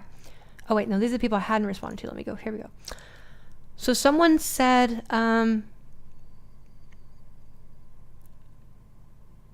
okay, here we go. Someone said, as with many studies, it depends on the words used, which is true. It depends on how each person understands what the word impairment means. I did not associate impairment to mean pain. I meant it as obstruction, blockage, voice loss, or struggle. Yeah, and so I replied to the person, I'm like, well, impairment was clearly discussed in the accompanying video, and even after you selected that you were physically, or you did have vocal impairment, you were then able to select your symptoms, right? So if it was like a very minor thing, people would pretty clearly see like, oh, I don't have any of these things. Maybe I've interpreted this wrong. Another thing, someone else said impairment might mean, quote, can't talk, like at all in the medical stats. But trans girls are more talking about voice training and a narrow use of the human voice. That's true that trans women do engage with their voice in a very unique way. However, for these people who experience these long-term complications, it's not like they have to go do crazy voice stuff to experience it. It's just right there. Their voice is just changed, It just is what it is. And it becomes more obvious in certain environments, or it becomes more notable in certain environments, but it's just there. And so this raises this issue, which this commenter was right. If we go and we look at, for example, I can't remember the exact study, but if we go and we look at one of the studies that's published in the literature in a medical journal that's got a smaller sample size, the question that they asked people to determine if they had vocal impairment was like, can you still talk after surgery or something like that? Like, look, that's not what vocal impairment means. You would have to do some incredible stuff to somehow literally stop someone from being able to talk. Like, even if you couldn't even, think about it, even if you couldn't make pitch or make tone, I could still kind of talk. I can still talk to you. Because speech isn't like one little thing. Speech is a really complex behavior that's regulated in lots of different ways vocally. And so, if you get injury here from this, no, we don't expect that your voice is you're never gonna be able to talk again. That's like unheard of almost. Even in cases of people, like I said before, who end up with like vocal fold paralysis, they can still talk, they can still make sounds. Usually it's like diplophonic or there's bowing, and so it's like, there's weird noise, whatever. They can still talk. Even in people, even in cases of smokers who literally like their larynx gets like perturbated, and they literally get their larynx like partially removed and their vocal folds get removed, they can still talk. They can still make sound, you know? It's like this idea that vocal impairment means you literally can't speak is like, that is not what vocal impairment means. Impairment means that your mobility and function becomes limited, you know? It doesn't mean that if your normal voice range is here and then you go up there and you can't do that anymore. That's not impairment. I mean, that technically is impairment as well. But like we're talking about just literally basic functions become impaired. That's what impairment is. And so that's what we're talking about here. And yeah, so that was interesting too. Okay, lovely.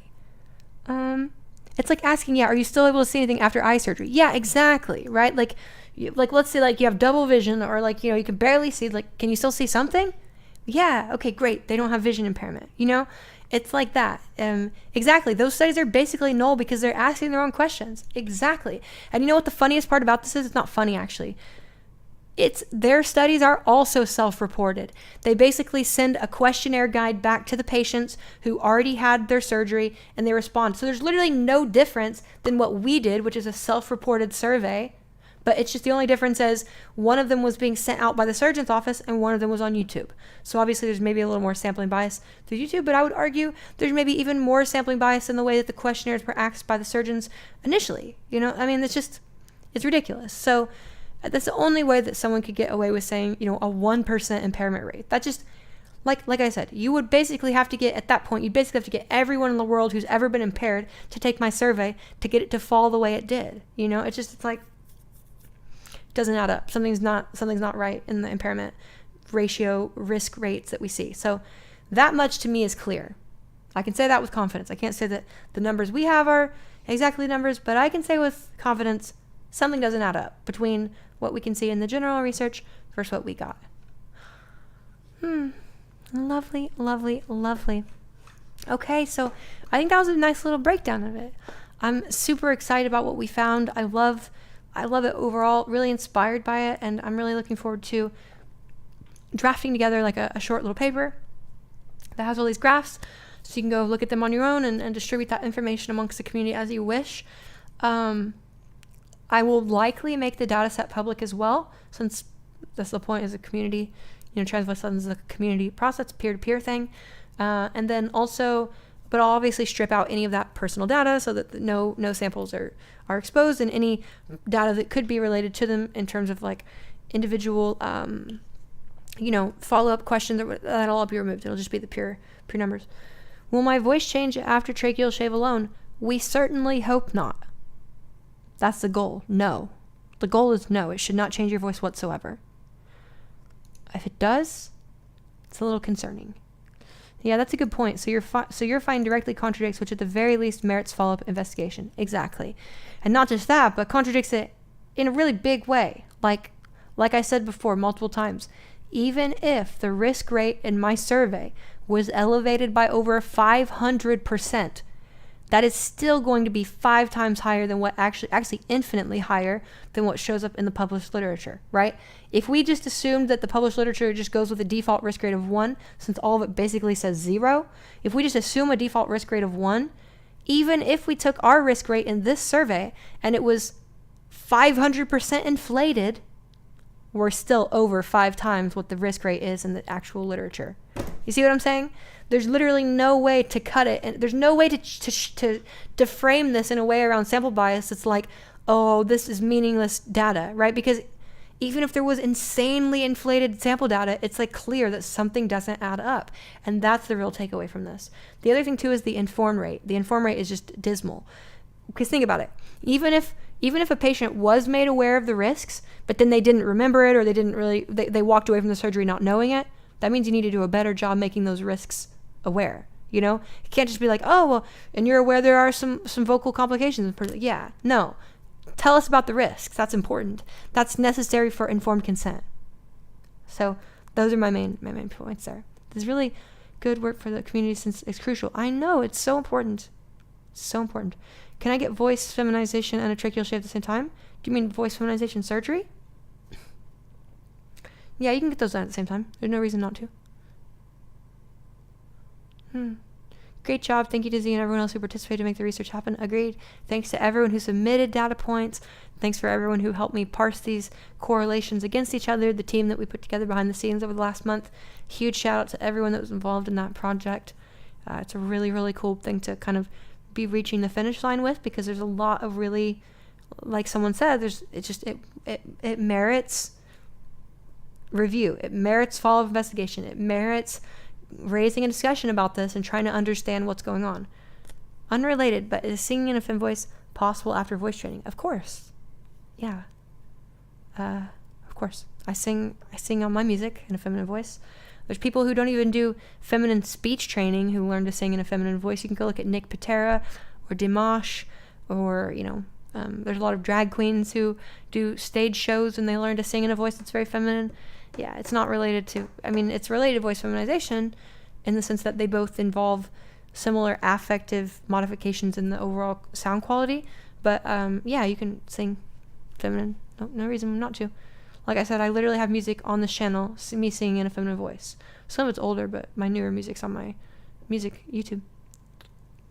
Yeah, you always have to know the risks and what can happen with any surgery, but there's no different. Agreed. Agreed. Okay. Lovely. Now, like I said in the title, I'm sick right now. I'm actually sick. I have a sore throat. So I'm really tired. I'm a little exhausted. I just wanted to get on here and talk about some of these really important points. Any other questions or anything about the tracheal shape stuff while I'm here?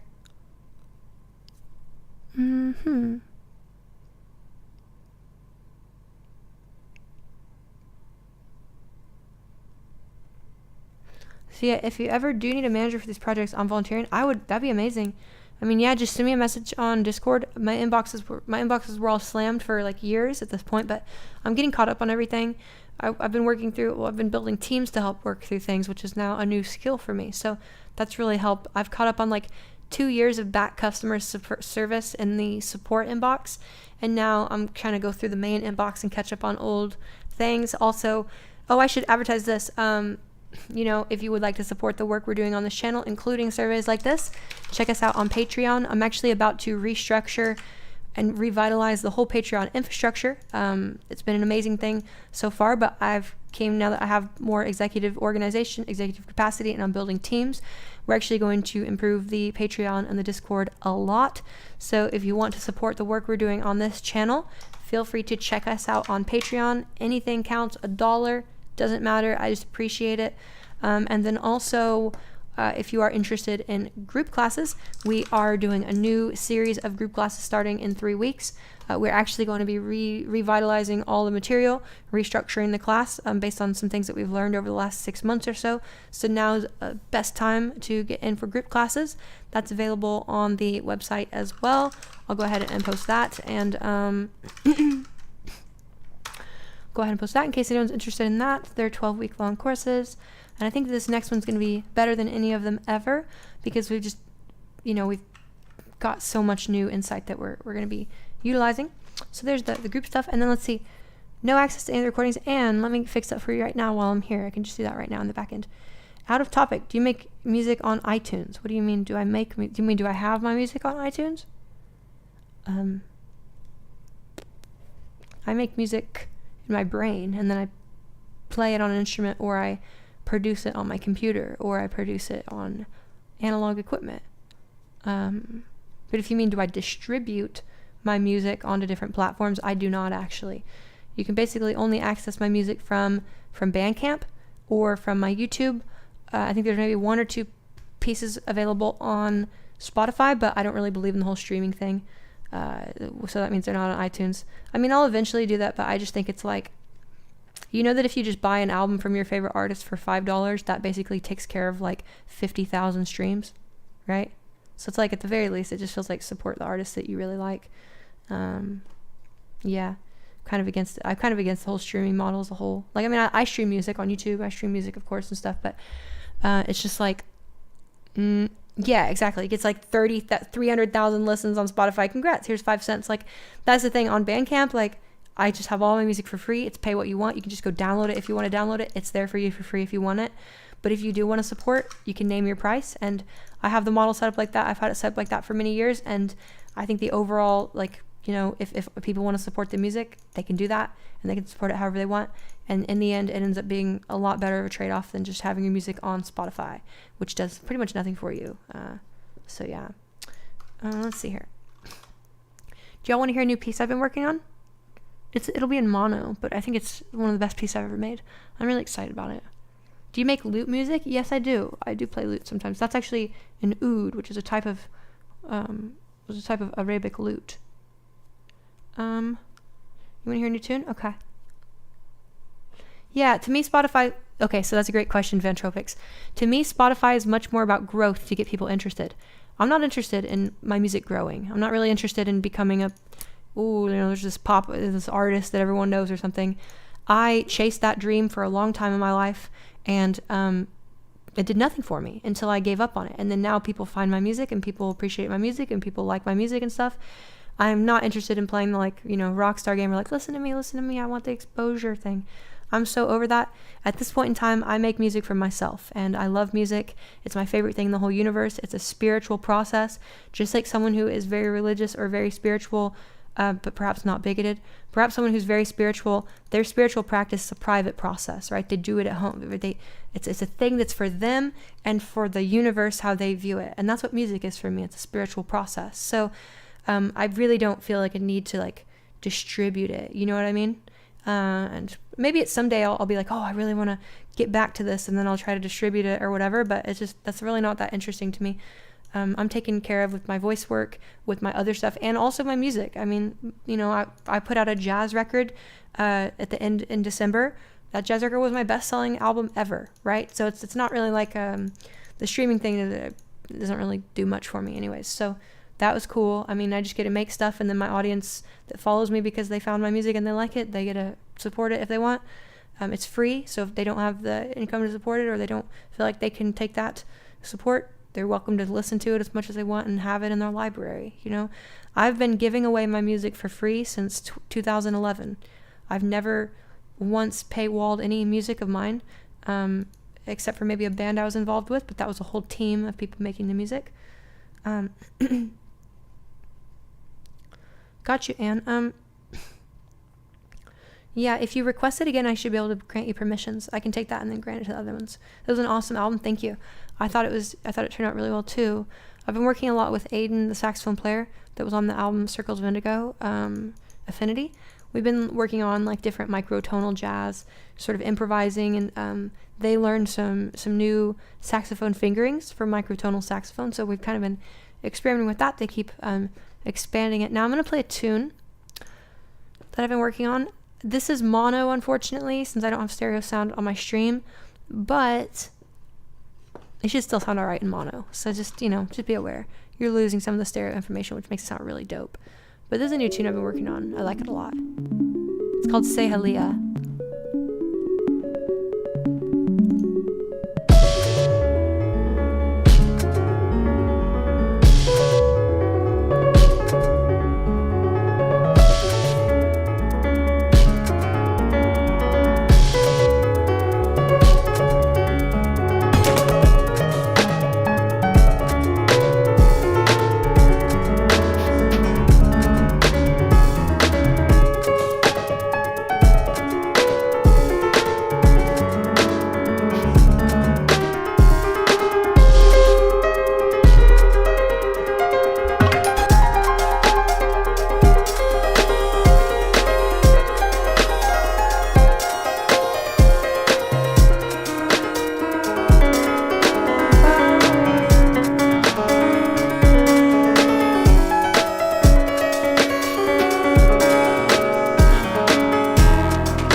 Like a little pop part, you know?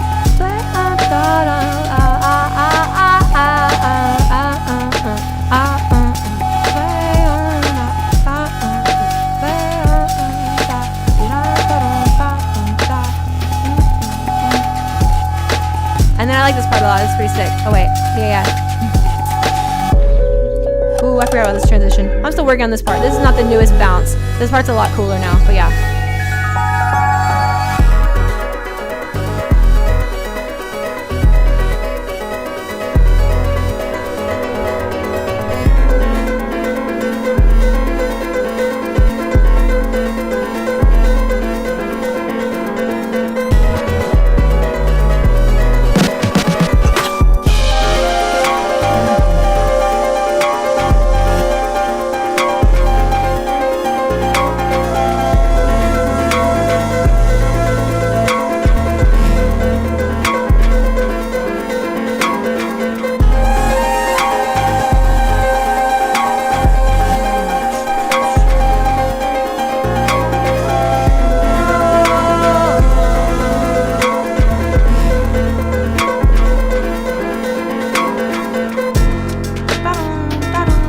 Take care, be well, have a great day.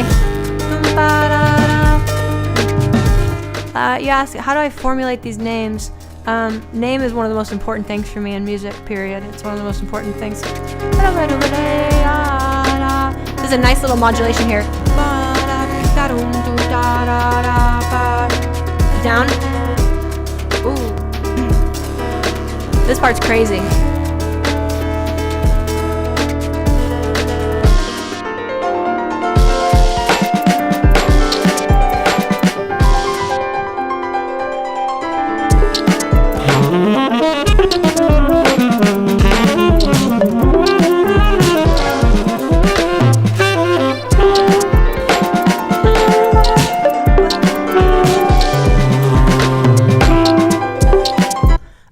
So yeah, that's pretty much where I'm at with it right now. I have a lot more work to do on it still. It's pretty scratchy, demo-y, but I love it. It's one of my favorite pieces I've written in a while. And yeah, that saxophone is dope. That's Aiden, my musical partner in Circles of Indigo, contributing some lines here.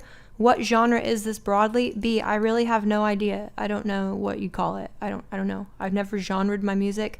I used to call it dream and bass. That's what I used to call it in 2012. My music has never fit in a genre. For better or for worse, it's because I'm a composer. I'm not trying to write a sound that people know. I'm just writing whatever sound I like. And so it's naturally going to be a very personalized kind of thing, because I have the ability to shape the materials of music really any way I want, whether it's rhythm or harmony or form or melody or timbre. I've got control over all of them. So it's really just what I want to hear is what I end up making. Dream and bass, dream jazz maybe. I don't really know. I wish that I knew other artists that made music that was similar to mine, because then I would go listen to it. Because the whole reason why I compose music in the first place, because I can't find any music that hits exactly what I want, so I just go write it, and that's what I like. I kind of compose music for my own pleasure because, it's exactly what I want. Like, why would I have spent like 18 years of my life trying to master music in every dimension to just write what other people want instead of just make what I want? You know what I mean? See, but I agree with that, Steven. I was going to mention some like microtonalists, but is that really, I don't really think that's what B's like asking, right? Like, I feel like there's this whole electronic ambient infrastructure around what I'm doing as well, along with also this kind of like groove pop thing, but then also this microtonal vein that's also next to jazz, that's also next to like breakbeat electronics and like dubstep. I don't really know what you call it. But it's hard to suggest other people to listen to stuff that are similar to it, because I don't really know a lot of stuff similar. Maybe like triphonic, BT, This Binary Universe, I think is maybe similar. That was a big influence on me when I was in like 2009, 2008, 2010. I think that kind of rubbed off on me. But that's the thing, is when I go back and listen to those albums, they're a little more like flat compared to kind of what I'd want. Seems like it'd fall under vaporwave. I don't know if I don't agree with that at all. I mean, it's pretty much acoustic piano, and there's tons of acoustic instruments. It doesn't really sound that vaporwavy at all, to be honest. I think that some of it does. Some of the electronic stuff in that does. But it seems a little bit too driving, a little bit too direct, and a little bit too energetic for me to put as vaporwave. I don't know.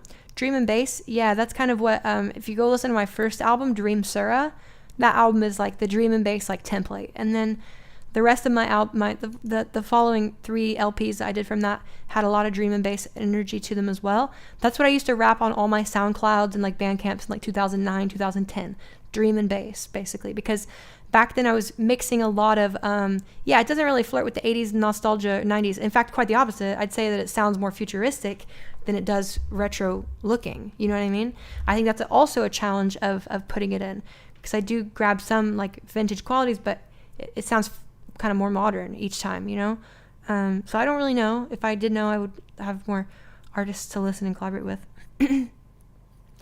Yeah, something dreamy. Dream and bass is sort of how I think about it. Yeah, that's another thing. Sample heavy. There are no samples. I mean, the drums are samples, of course, but like there's combined samples, and you know, the kick is like multiple kicks, the snares multiple snares, and then they're all EQ'd against each other and compressed in different ways in a transient shape. So there aren't really any samples. There's no musical samples used at all in this.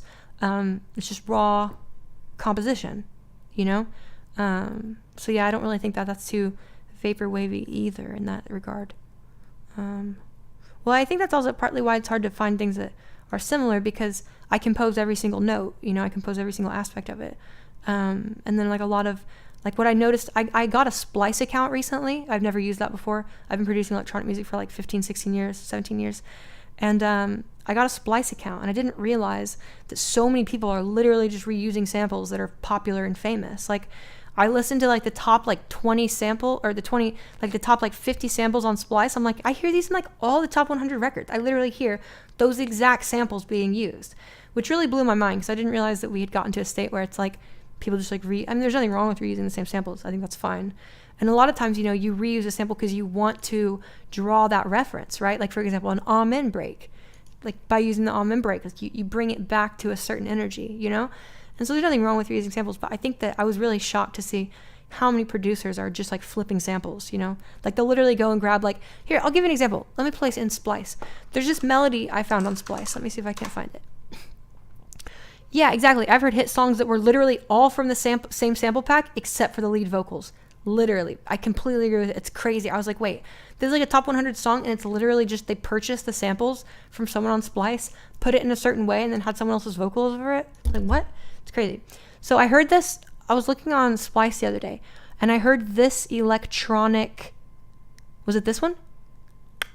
I think it was this. Hold on. I'll have to find it.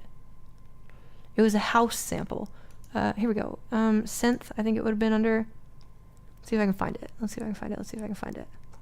I mean, I heard this and I was just like stunned, because I felt like I'd heard it 50,000 different environments. It was one of the most cliche sounds I ever heard, but not in a bad way. Just like, damn, I love the way this sounds. Like, that's the sound. It's like, oh, because people are just literally using this thing over and over. Right here. I'm coming close to it. I think it'll say it's a garage sample. Here we go. Filter. I was like stunned when I heard this. I was like, this is literally like, what? Garage. Let me find garage. It's like the most, here we go. UK garage. Found it. Okay. It's one of these. Is it this one? This. I've literally heard this in like 50 songs. And it's like one of those things that kind of make, like, you know, and this sound. I've heard that like a bazillion times. Oh yeah, glad you point out cliches aren't bad. No. Cliches are dope. Cliches are how you like draw someone back to where they've been before, you know? So no, I don't have anything against samplers who flip samples. I think that's amazing. I think it's dope. I have some on my Octatrack, you know?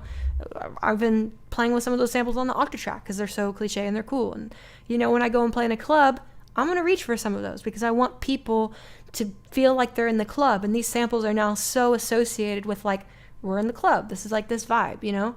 So, no, I don't think there's anything wrong with it at all. But it's just why a lot of things sound more similar now, you know? Because a lot of producers are on Splice just grabbing, like, top-end melodies or hi-hat tops or... I don't know the songs off the top of my head. I just know I've heard this.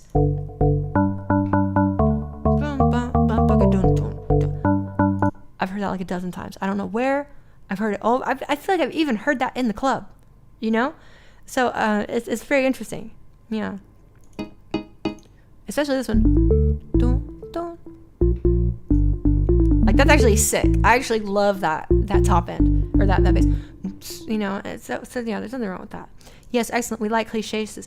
Yeah, that's something I really like with microtonality is I can play cliches, but I can voice them and make them sound different. Like, for example, like this chord progression here is pretty cliche.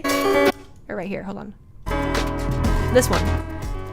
I mean, that's just a basic flat 6, flat 7, or like a flat 7, 1. Not this though, but this thing. Not this, not this, not this, not this, not this, not this. But right here, when it goes into this, I mean, this is just a basic like E flat major, F major, E flat major, E flat major, F major. Very cliche, but I love the way it sounds, and I really love microtonality because a lot of those cliche sounds sound too like. They're too, like, I've heard that chord progression a bazillion times in my life. I've improvised over it a million times on piano. I've improvised over it in my own music. I've composed that chord progression dozens of times in different pieces. So it's just a little bit like when I go to use that chord progression, it's like, I've said what I need to say with this sound. You know what I mean? Like, I don't need to, like, do this sound again. I've done it a bazillion ways already. But then, like, in the microtonal space, it's amazing because it's like, I can just keep that thing, but then listen to the little shimmers.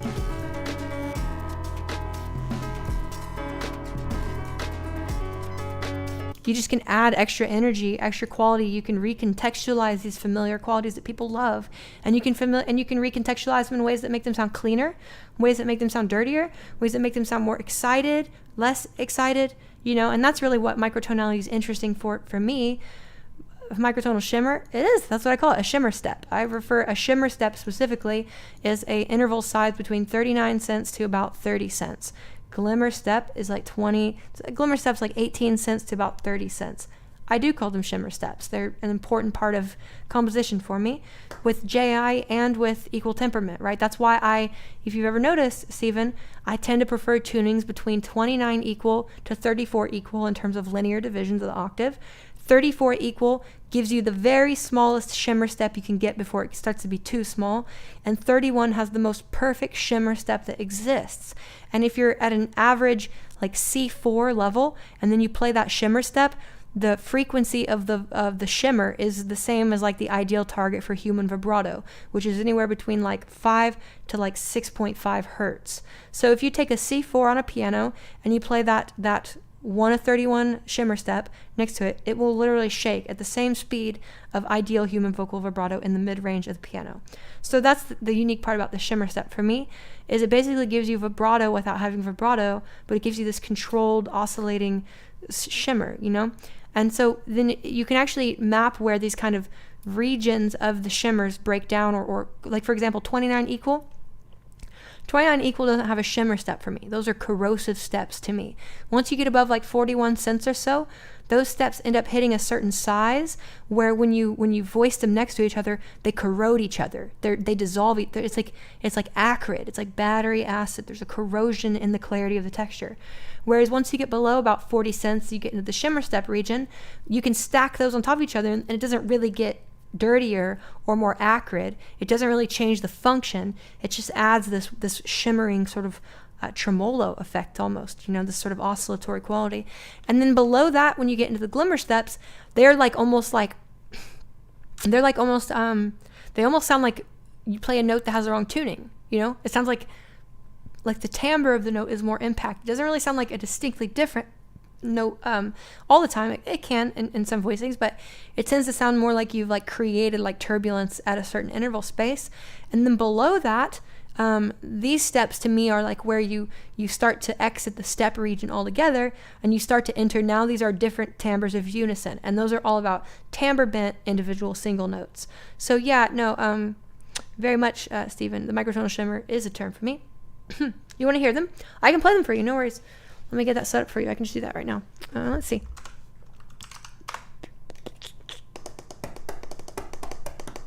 I have a sore throat. I took a Tylenol. I got to my second to last lesson today, and we ended up having to reschedule. And then I rescheduled the lesson after her, and it was just like, I popped that Tylenol right after that, and I was like, hopefully this will keep me.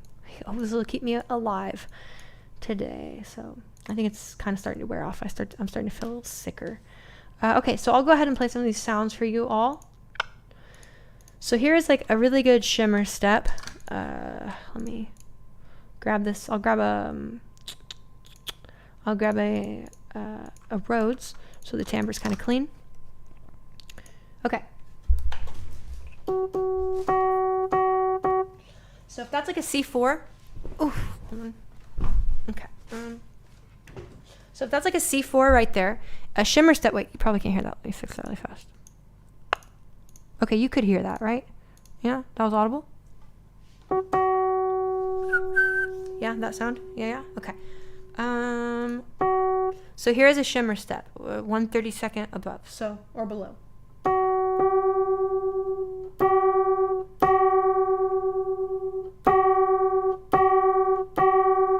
This is also why I'm not a big fan of the traditional 31 equal notation. I still do use it, the chain of fifths notation, but the problem is, for 31 EDO, in my opinion, you need a diacritic modifier, which basically lets you know to smear the tone a 32nd above or a 31st step above it or below it. Because like there's so many times I'm composing where I have these shimmer notes built into the sound, and they're not distinct like pitches that I want like that to be the focus on the notation, and it creates so many accidental noisy stuff, you know, where it's like there's so many accidentals on the page that the person has to read past.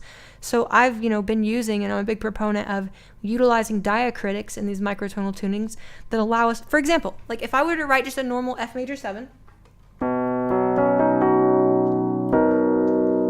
something like that in 31, it kind of sounds like crap right now. Hold on. So if we were to like take something like that, let me lower my intonation.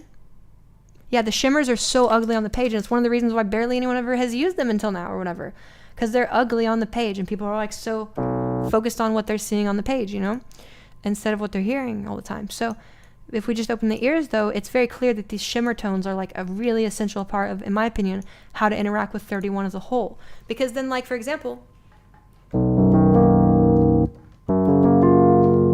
you can take a normal major 7 and then just add that diacritic shimmer on the major 7 upwards, and now you get this.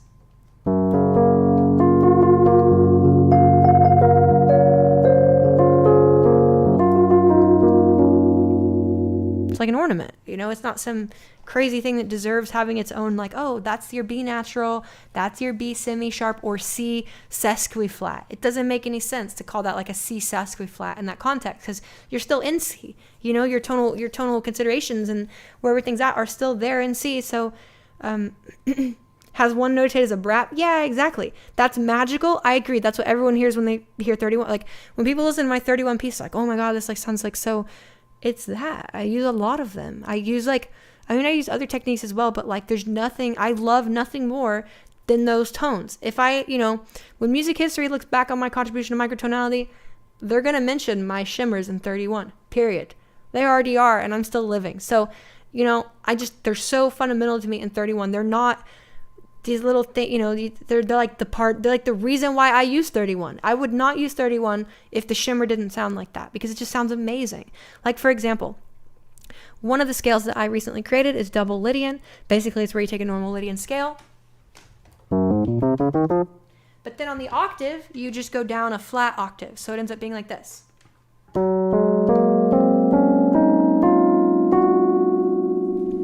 You end up not having a real octave ever above your root. So you end up with this false flat octave, and you replace the false flat octave for every other octave root above that. And then you end up with a completely different sort of melodic upper structure in Lydian. Because one of the issues with Lydian that most jazz players know is if you're playing over a Lydian structure, the root is the avoid note in the octave. And so sometimes people will play it as a passing tone. Very rarely will you see someone just sit there on the root over Lydian, and it's because of the harmonics and how the partials interact with each other. Basically, Lydian has a very dirty upper structure. However, in 31, if you replace all the octaves with a flat octave, suddenly the upper structure of 31 is gorgeous and melodic. Sounds a bit more like this. So,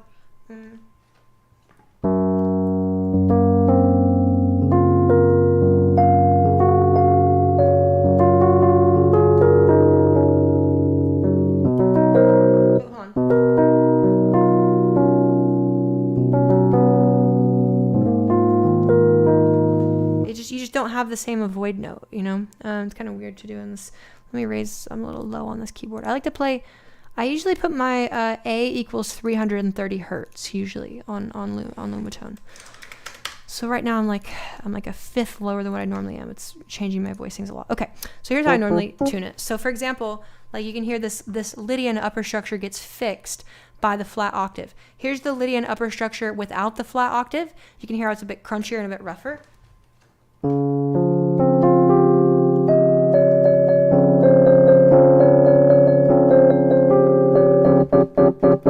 Right? That upper structure octave is super dissonant over Lydian. That's why you look at the Jamie Aebersold stuff, you look at the Mark Levine jazz theory books, you look at all these chord scale approaches to jazz, they always tell you don't play the root over Lydian. Just part of being a melodic soloist most of the time. You'll play it as a passing tone sometimes if you're running through the scale. However, if you replace that, like I said, that octave with the flat octave, look what you get instead. It's way pretty. So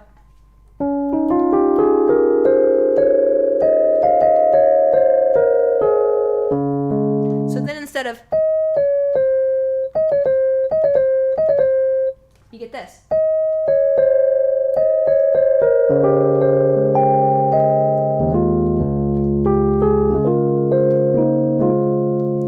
Indeed, you're correct. It is a sharp 15. No, it's a flat 15. You got that wrong. It's actually a semi-flat 15.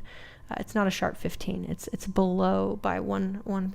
I'll show you the notation for it. Actually, I've got it over here. I can pull it up really quick.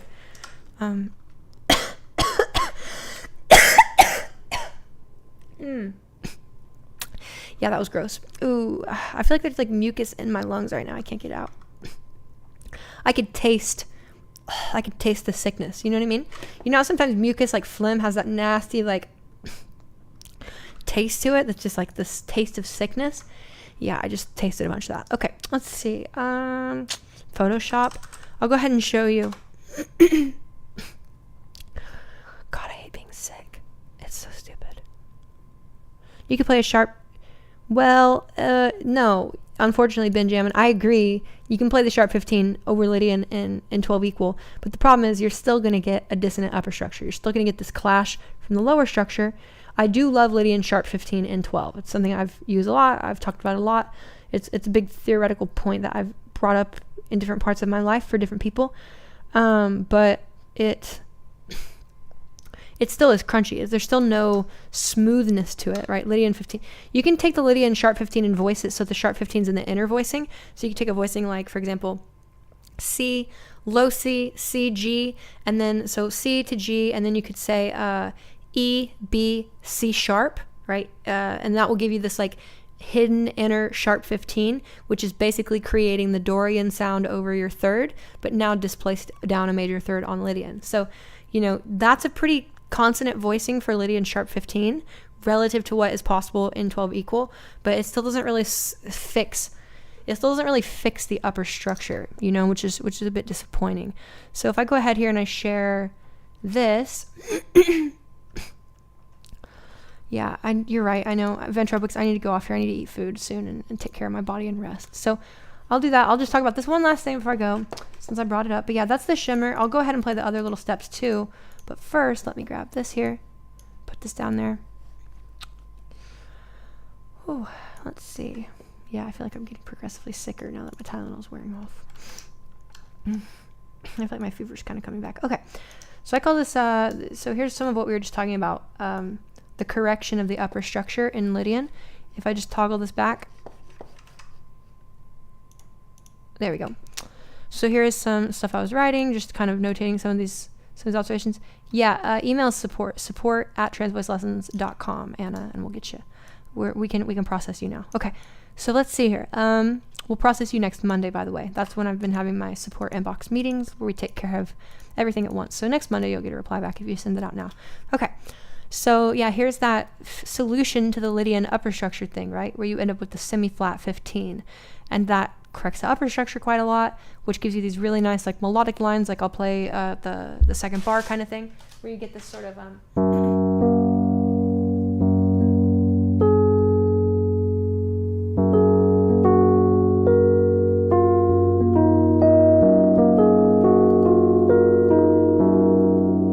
it's just a really pretty sound of the upper structure. And then something I found while exploring this is you can actually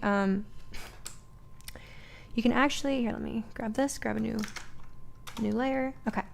Something I found while exploring this is if you take this Lydian semi-flat 15 system and then, you know, you just mentally replace all the octaves with that color, when you do get to that semi-flat 8 or the semi-flat 15, you can literally just build an entire other Lydian scale, a semi-flat down, and then you end up with something I've been calling double Lydian, which is basically like you end up with one Lydian scale here. It's a 2-octave scale, so you can see it does end on C. It is a 2-octave scale, and the octaves are different. So you end up with the first octave Lydian, then you end up with the second octave Lydian, and then it closes on the double octave, basically. Really, really cool system, really, really cool scale.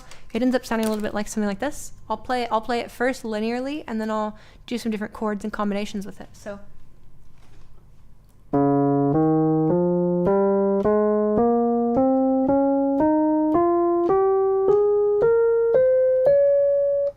that's a double Lydian, and then when you start to combine it, you end up getting sounds like this.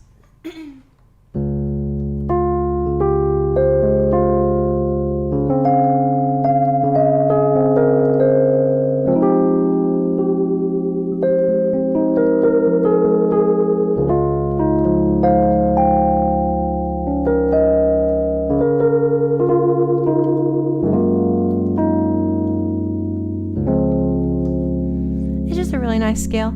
Yeah, I agree. It sounds pretty dope. I put a better example of it on some other stuff. I'm just kind of showing that. But yeah, that's a really cool scale, and that involves a lot of the shimmer step stuff I was talking about before. Here's an example of like a glimmer step, which is smaller distances. So for example, it's one of the reasons why I'm not a big fan of 43. The step falls into a glimmer step range, and then the smallest step ends up sounding like this.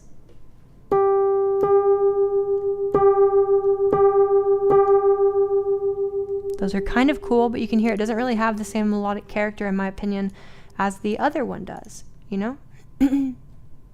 This one is more of a little glimmer, like a twinkle. That's why I call it a glimmer step, roughly around below 29 cents. Compare this now to the shimmery step quality, like this.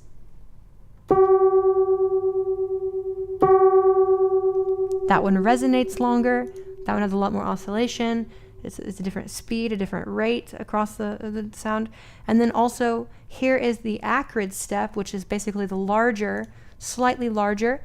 These step sizes are a bit too acrid for my tastes. This is about a 42-cent step right here.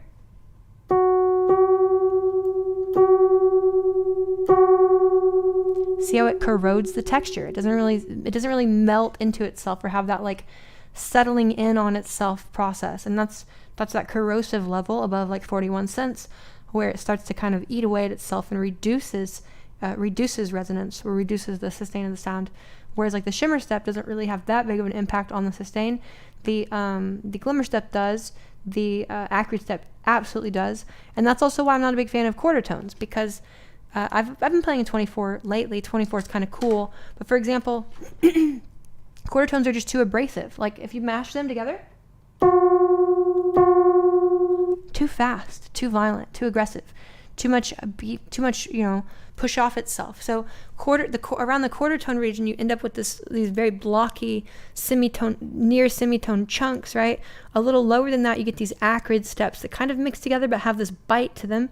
A little lower than that, you get these shimmer steps that are extremely beautiful, extremely gorgeous. Smaller than that, you get the little glimmer steps.